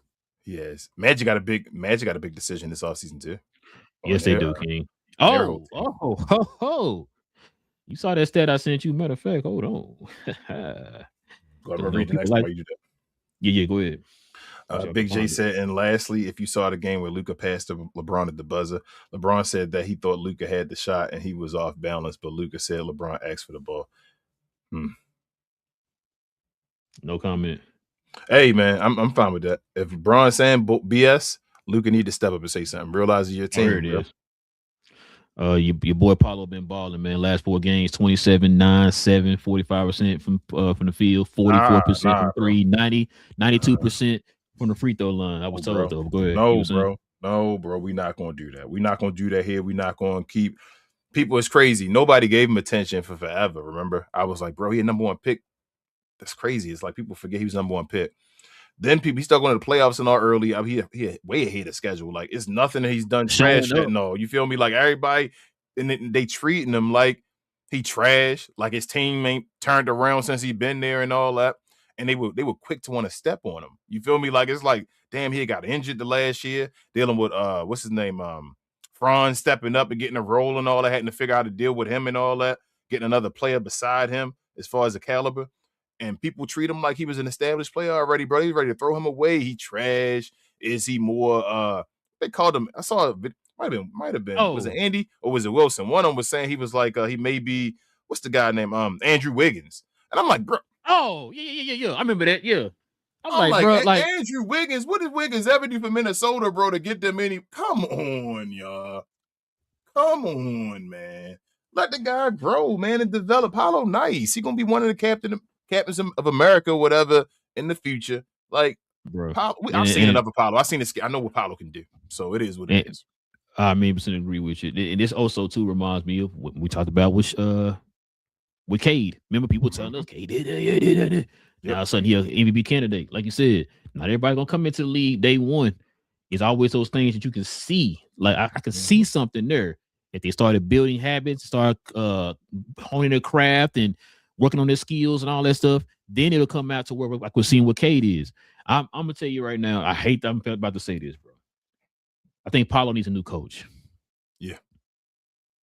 It's time. I'm sorry, Joe Mosley, using my pick for the man's brand, but they got trade. That's the one thing they complain about is the offense, bro. That he's not creative with the offense and all that type of stuff. The offense is just atrocious. They got to trade Franz. Franz getting to a different level on the team, being hit and miss, and they can't stay consistent enough to actually build off of it to become Jason Tatum and them. So now I think you're at a point where you go use Franz because you use all them draft picks with Desmond Bane to actually go get the last piece you need for the point guard and all that stuff. Because I still think with Paolo's skill, he one of the guys skill wise can be one of the best players, can be the best player in the NBA. As far as the all around skill, what he can do. Now I'm not saying he will be the best player in the NBA, but I'm telling you what he can do. What can he do? How about I ask you that? I told you I could see Paolo getting you 2010 and averaging like a 20-10-5 type guy. Yeah, 20-10 and 5, 25-10 and 5. Tell you the truth, shouldn't he be 20? Oh. I see you, babe. Big J says Luka also needs to stop whining. Facts. The whole league is calling him out. Both Lakers and away commentators are talking about it in the game. Yeah, they're killing him. As we already said, he's a Laker. That was about to show up. But they putting that knife in. Yeah. But again, it sucks because it's like two things happening at the same time, Big J. So yes, that is 100% true. They're going to cook him. I knew this was going to happen. Like it is what it is. He getting cooked because they losing. They cook folks on the Lakers. You got to win. But at the same time, though, there are a bunch of circumstances. That's why when I say about the whole Kobe and stuff, and people yell about Luka name and compare him to Kobe and Jordan and all that, and I'm like, Kobe and Jordan stay Kobe and Jordan even when things are bad. You feel what I'm saying? Like there's never there's something going on, and I understand it's personal things. I understand, bro. Jordan won a championship with his dad. I mean, not that you got to do that stuff. But I'm just saying, you feel what I'm saying? Kobe still played with it when he was going through his stuff. You feel me? Like Kobe was coming dropping 40 with no practice. He was going through the court cases and all that stuff. You cannot do that. Like it's not saying you're not a great player, but I'm not looking at you. I'm not looking at you the same. I'm not comparing you to those guys because you aren't those. I've watched those guys and none of those guys would say these situations. They've been through, I guess, in a certain light, worse situations than you've been through, Luka, and they still played and won chips and all that stuff and was dealing with situations, getting to the finals. Go play your game, bro. It should never look at you and say you change your game up for certain reasons, bro. We shouldn't even know if something's going on. That's how I feel. It's always, Luka doing this. Something must be going on in his personal life. What's the Ruggs also said when I watched the video of Rodman talking about Jordan's greatness, I went 180 on LeBron as the GOAT. At the same time, like Harvey Dent said, die a hero or live long enough to become the villain. Facts, Ruggs. But nah, LeBron never was the GOAT though, Ruggs. I've never thought he was a GOAT. Let's see. Big J said a lot of Rodman videos are AI, but the sentiment is real. Yeah. You talking about as far as the stuff he be saying to people, but he did say that about LeBron and Jordan. Oh yeah, he talked about that before. He said it one. Matter of fact, go back. BJ, there's a clip on YouTube when he was on what was that show that Rachel Nichols was doing on ESPN back in the day? Wasn't Countdown? Was it NBA Countdown? No, NBA Today, I think, or something like that. Today, yeah, NBA Today before what's the name? Malika Andrews had it. Yeah. And so like that show. I don't know any defender that could stop Michael Jordan. Not one I've seen ever. Like I'm talking about from the past all the way to right now. And you can talk about Gary Payton and all. Mike, that's the time when Mike was going through his dad issue. That's why he was, and he still won a championship. So from that point to the end of his career, there's not one defender. There's not one defender I ever saw in the NBA that I feel like, man, they could shut down Michael Jordan, right? I saw how Kawhi Leonard played LeBron, and that's why I feel like Dennis Rodman would have gave Bron trouble. I'm just letting you know. If you don't know about Dennis Rodman, and you talk about like Kawhi, and we talk about like what's the guy Draymond Green, if he would have still been there on that finals, what they talk about? No. If they was giving them troubles and people giving them excuses and saying if they were there, the games would have changed or whatever like that, I'm telling you, Dennis Rodman would have gave LeBron James trouble for sure. Big J said, I've said OKC is a paper tiger for years. They are a team of hackers and foul baiters. Once you punch them in the mouth, they fold. Facts, Big J. We talk about that with PJ Washington. Shout out to our guy, Larry, man, again. What up, Larry? How the family and all that? Ruggs also said, what theory are y'all going with him during Peterson thing? Is he pulling an Ace Bailey, or is it just a misunderstanding, or does he really not care about the game as much as the money? I would recommend going watching our other video, Ruggs, first, that we had, I think it was maybe 2 or 3 videos ago. Yeah, it's got Darren Peterson on the thumbnail. Yeah. And then secondly, I don't know. The NBA now, we know what it is. So bro, it's one and done. Nobody playing for college. But at the same time, you don't want that representation to be seen. So I don't know. So let me say this, Rose, about the Ace Bailey part. Ace Bailey was not a problem kid. Like, people didn't look at him as a problem. He was just getting the wrong representation. That was his problem. He was listening to the wrong people to tell him to move a certain way. That's a difference. Peterson is like doing this stuff during the game. Like, Ace Bailey wasn't missing games and stuff like that. Yeah. You know what I mean? Like, this guy's choosing, checking himself out and deciding to miss games and all that. And but don't call him a problem child, though. I wouldn't call him a problem child, because his coach and him seem like they were in agreement of that stuff. So that's not a problem child. That's a businessman that's saying, hey, yo, it's time to check me out. Okay, come on out the game. They were in agreement at first. I didn't hear no complaints. Now, all of a sudden, it's starting to become a problem now. Yep. That's what I'm saying. I don't want to label. That's why I'm saying I don't want to hurry up and label him like the rest of the media. You know how the media will destroy him and not see both sides of the story. Nah, you're right. And that's why I was saying what I said on the show when we talked about this. I said, then I don't want to hear you crying. Yeah. I can't just automatically walk out myself out the game. You have to sub me out the game, right? Which is why when he hit that shot, what did he do? You got to point to the coach to sub you out. You could have been like, no, stay in there and play out or whatever. That was your choice. You know what I'm saying? So yeah. Yep. Al says, what up, Al? She says, what do you think about Anthony Black? He has improved, and he is my favorite player on Orlando. I want Luka to go to Orlando so badly. Nah, you don't want that to happen now. Not if you want it for not if you want it for Mosley. Not if you want it for Mosley, because Mosley not going to be there. So I don't think Mosley going to be there. But Anthony Black, I like Anthony Black. Out of Duncanville High School. Matter of fact, I think his brother still played for Duncanville. I think he's a senior this year. Anthony Black's nice. He is getting better, like you said. He definitely getting better. He could be that. He could be a ball handler, or he could be kind of play kind of a point guardish type of role or whatever. But the kid nice. Fits in perfect, whatever superstar you got on your team and all that type of stuff. He has a talent. He can be a guy who will take over. We've seen games when he's done that. But yeah, I like Anthony Black. I like him. I basically agree with everything bro say, other than the DFW finest. All right. He said, I have seen, Big J said, I've seen the real ones, but there are a bunch that you can tell just AI clips from Bron haters, and that's coming from me. Yeah, I hate that, man. But it is what it is. Well, I got my opinions about AI. AI is starting to be crazy. It got its positive, but it's got a ton. It's kind of like social media. Social media got its positives, how you kind of branch out and reach out to people and let them know what's going on. But at the same time, it's negatives as well. Yeah, that's technology in general, bro. Technology always brings good and bad. When you get better with technology, usually people get more lazy. You feel what I'm saying? So it's just the good and the bad that comes. Pause. Big J said the coaches seem to turn on Peterson. He is annoyed with the star taking himself out. Facts, Big J. But it's like, how did you turn on him now? Y'all, I know y'all have had this situation since he got brought to the team. You feel me? Since he's actually declared and said, I'm going to be on there. Like, bro, come on. You didn't have a conversation with him, knew what was going on. That's a bunch of BS. But it is what it is. That's what they do. Let's see. Al also says, "Do you see the Lakers doing well in the playoffs? If they make the playoffs, can you have Matei back to talk about NBA Europe and the current state of the NBA?" I mean, if they make the playoffs, yeah, we probably should have Matei back on. I don't have a problem with Matei. It's just right now, Al doing a bunch of other shows and all that stuff as well, and still trying to stay up in the NBA to still get guests and all. We still want to get back to the guests and all too, though. We're not like ignoring you. I don't want you to think that we appreciate you. But also the Lakers, though, I'm not gonna lie to you. You know, usually I feel like Luka gonna go off in the playoffs and all that stuff. I don't. I think they're all gonna struggle this year. I think Luka, Reeves, and LeBron gonna struggle and they'll be one and done, kind of like they were last year in a way. I think they're gonna run that back again. And it ain't because they trash and all that stuff, it's just they don't care. I think by the time they get the playoffs, they're gonna be ready to 1, 2, 3 Cancun. Be honest with you, I think they're ready for a reset.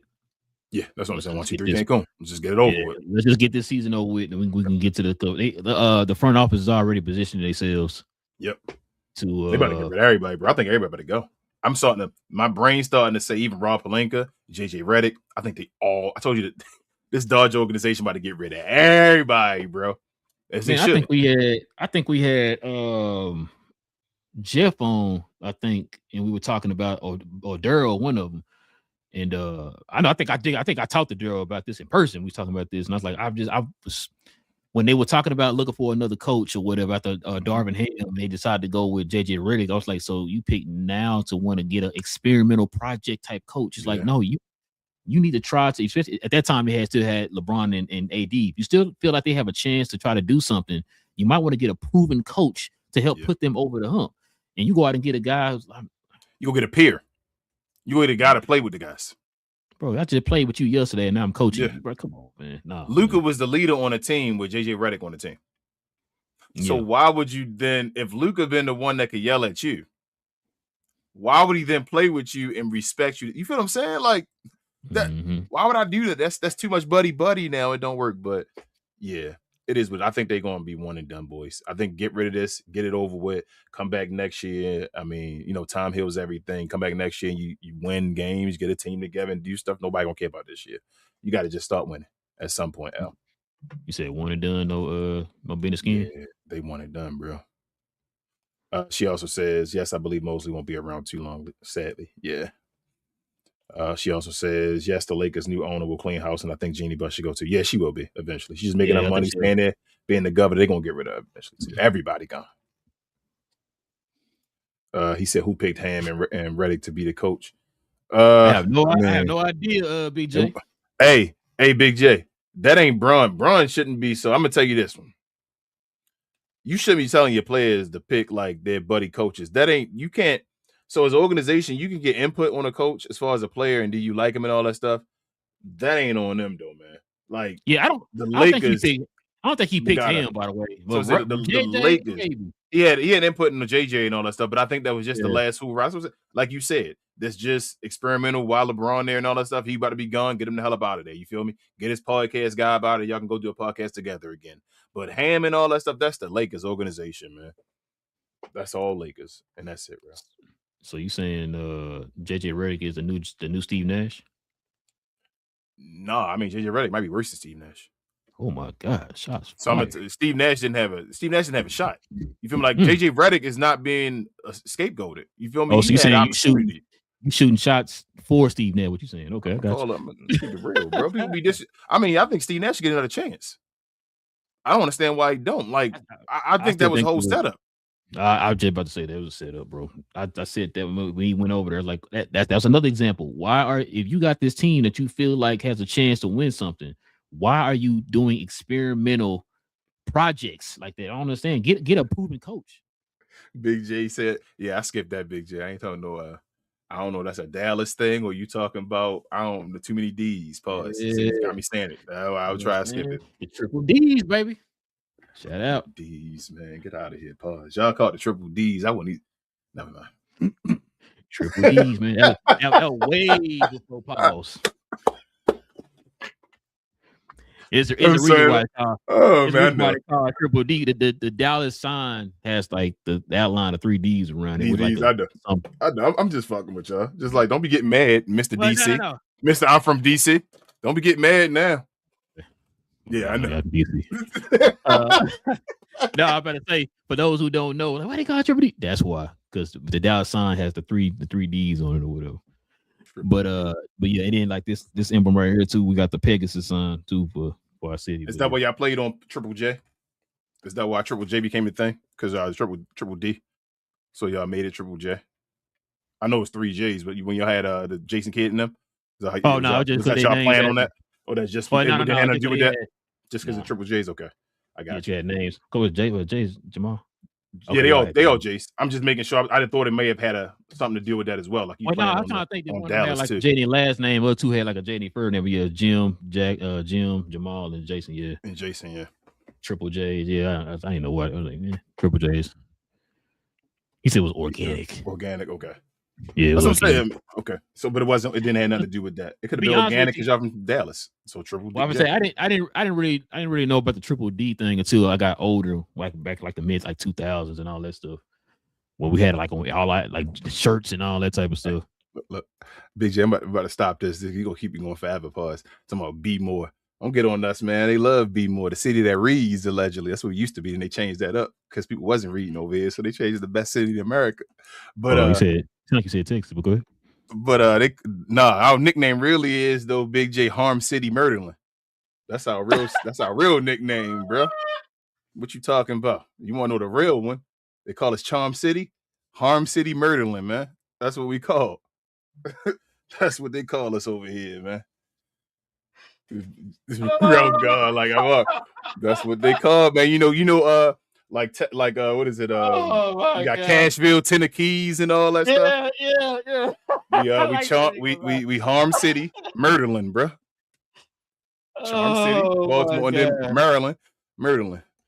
So I like that. I ain't gonna lie, I like that. Is, hey, you saying that, bro, and BA trying to stay away from all that, man. You know what I'm saying? He like, the whole wire thing and stuff. I don't like it either, bro. But I'm gonna call it what it is. BA all like, I'm straight Hotep black man and all that ish. All like, hey, I got to do this, and I can't talk about it and all that. And I'm like, bro, it's still real. It's real, bro. Like, I don't want it to be that way either, but it's still called that. We actually better. Our murder rate went down a bunch, bro. So I'm happy. Oh my God. Shout out to y'all, mayor, man. Yeah, man. Shout out to our murder rate, man. Oh, let me get the rest of these questions in real quick. Queen call. Here we go. Hold on. Yeah. That's to him. Big J, what happened to Duff from Ace of Cakes? And Larry said, I've never been a fan of 8, and also Raul tell him about Murderworth. Oh man, look at you.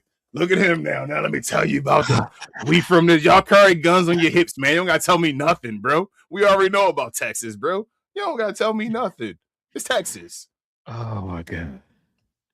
Yeah, he said it was weird. Yeah, like I said, I didn't really know anything about it though, BJ. Like people wasn't calling it like that until like the mid early to mid 2000s when people started screaming. Well, probably early 2000s. I started hearing about it or whatever.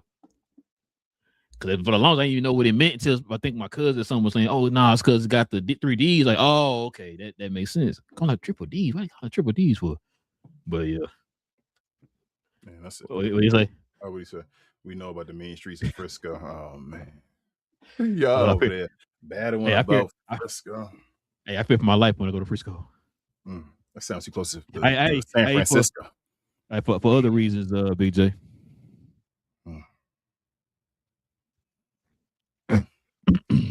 My palm is itching, bro. You know what I'm saying? I'm just saying. Man, I don't got nothing to say. I already know what you're talking about. Y'all carry guns on your hips.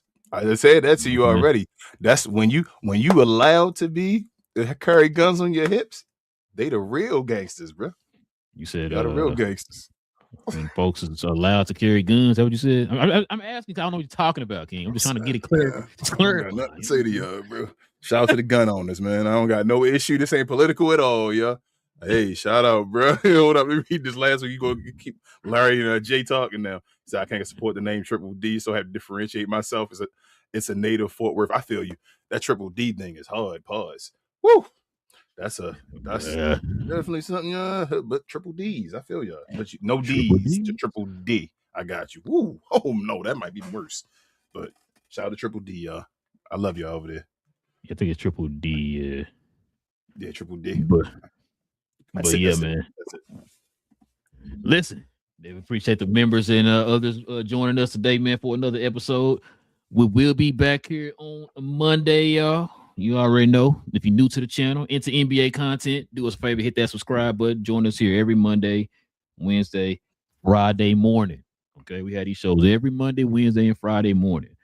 Also, too, shout out to the members. If you want to become a member, like you saw the folks here on the screen, simply hit that join button right there next to the subscribe button. Consider becoming a member of the channel. Not only you will be here with supporting us on Fridays, we'll also have different perks for you too. For the channel also too, man. So if you want to become a member, simply hit that join button next to the subscribe button.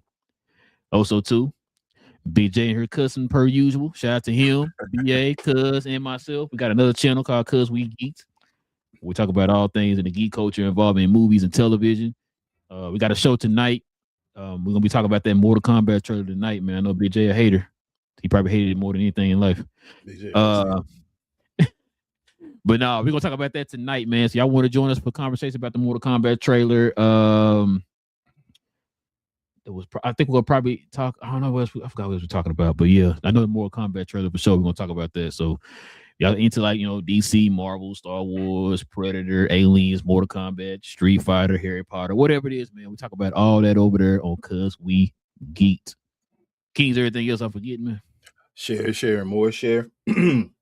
Also, before I go to my next part, my guy Rugg said he always strapped when he hit the club. Give him daps. No, I'm done. But follow us as well on another channel. We talk combat, so we talk all things combat sports and sports entertainment. I like to call us the best, brightest, and blackest combat review show there is on YouTube or anywhere else. Myself, Queen, Travis, and BA, and sometimes Devin. Follow us over there for recap shows every Sunday around 3 p.m. We may actually do Saturday this week, though, Saturday late evening, because there's a PLE for Elimination Chamber. We do watch-alongs for that in Discord damn near every day, as well as on YouTube. So follow us over there if you're interested in that type of stuff. And we'll see y'all back here again on Monday evening. Yes, sir. Like BJ said, join us for Because We Geek tonight, man. With all that being said, man, it's your boys Relle and King of Cap and Crown, members only edition. We'll be back here on Monday, same cap time, same crown channel. No cap. Cap and Crown. King, you looking at this all wrong. All wrong. You know what I'm saying? LeBron is the Lord and Savior of every league in the world.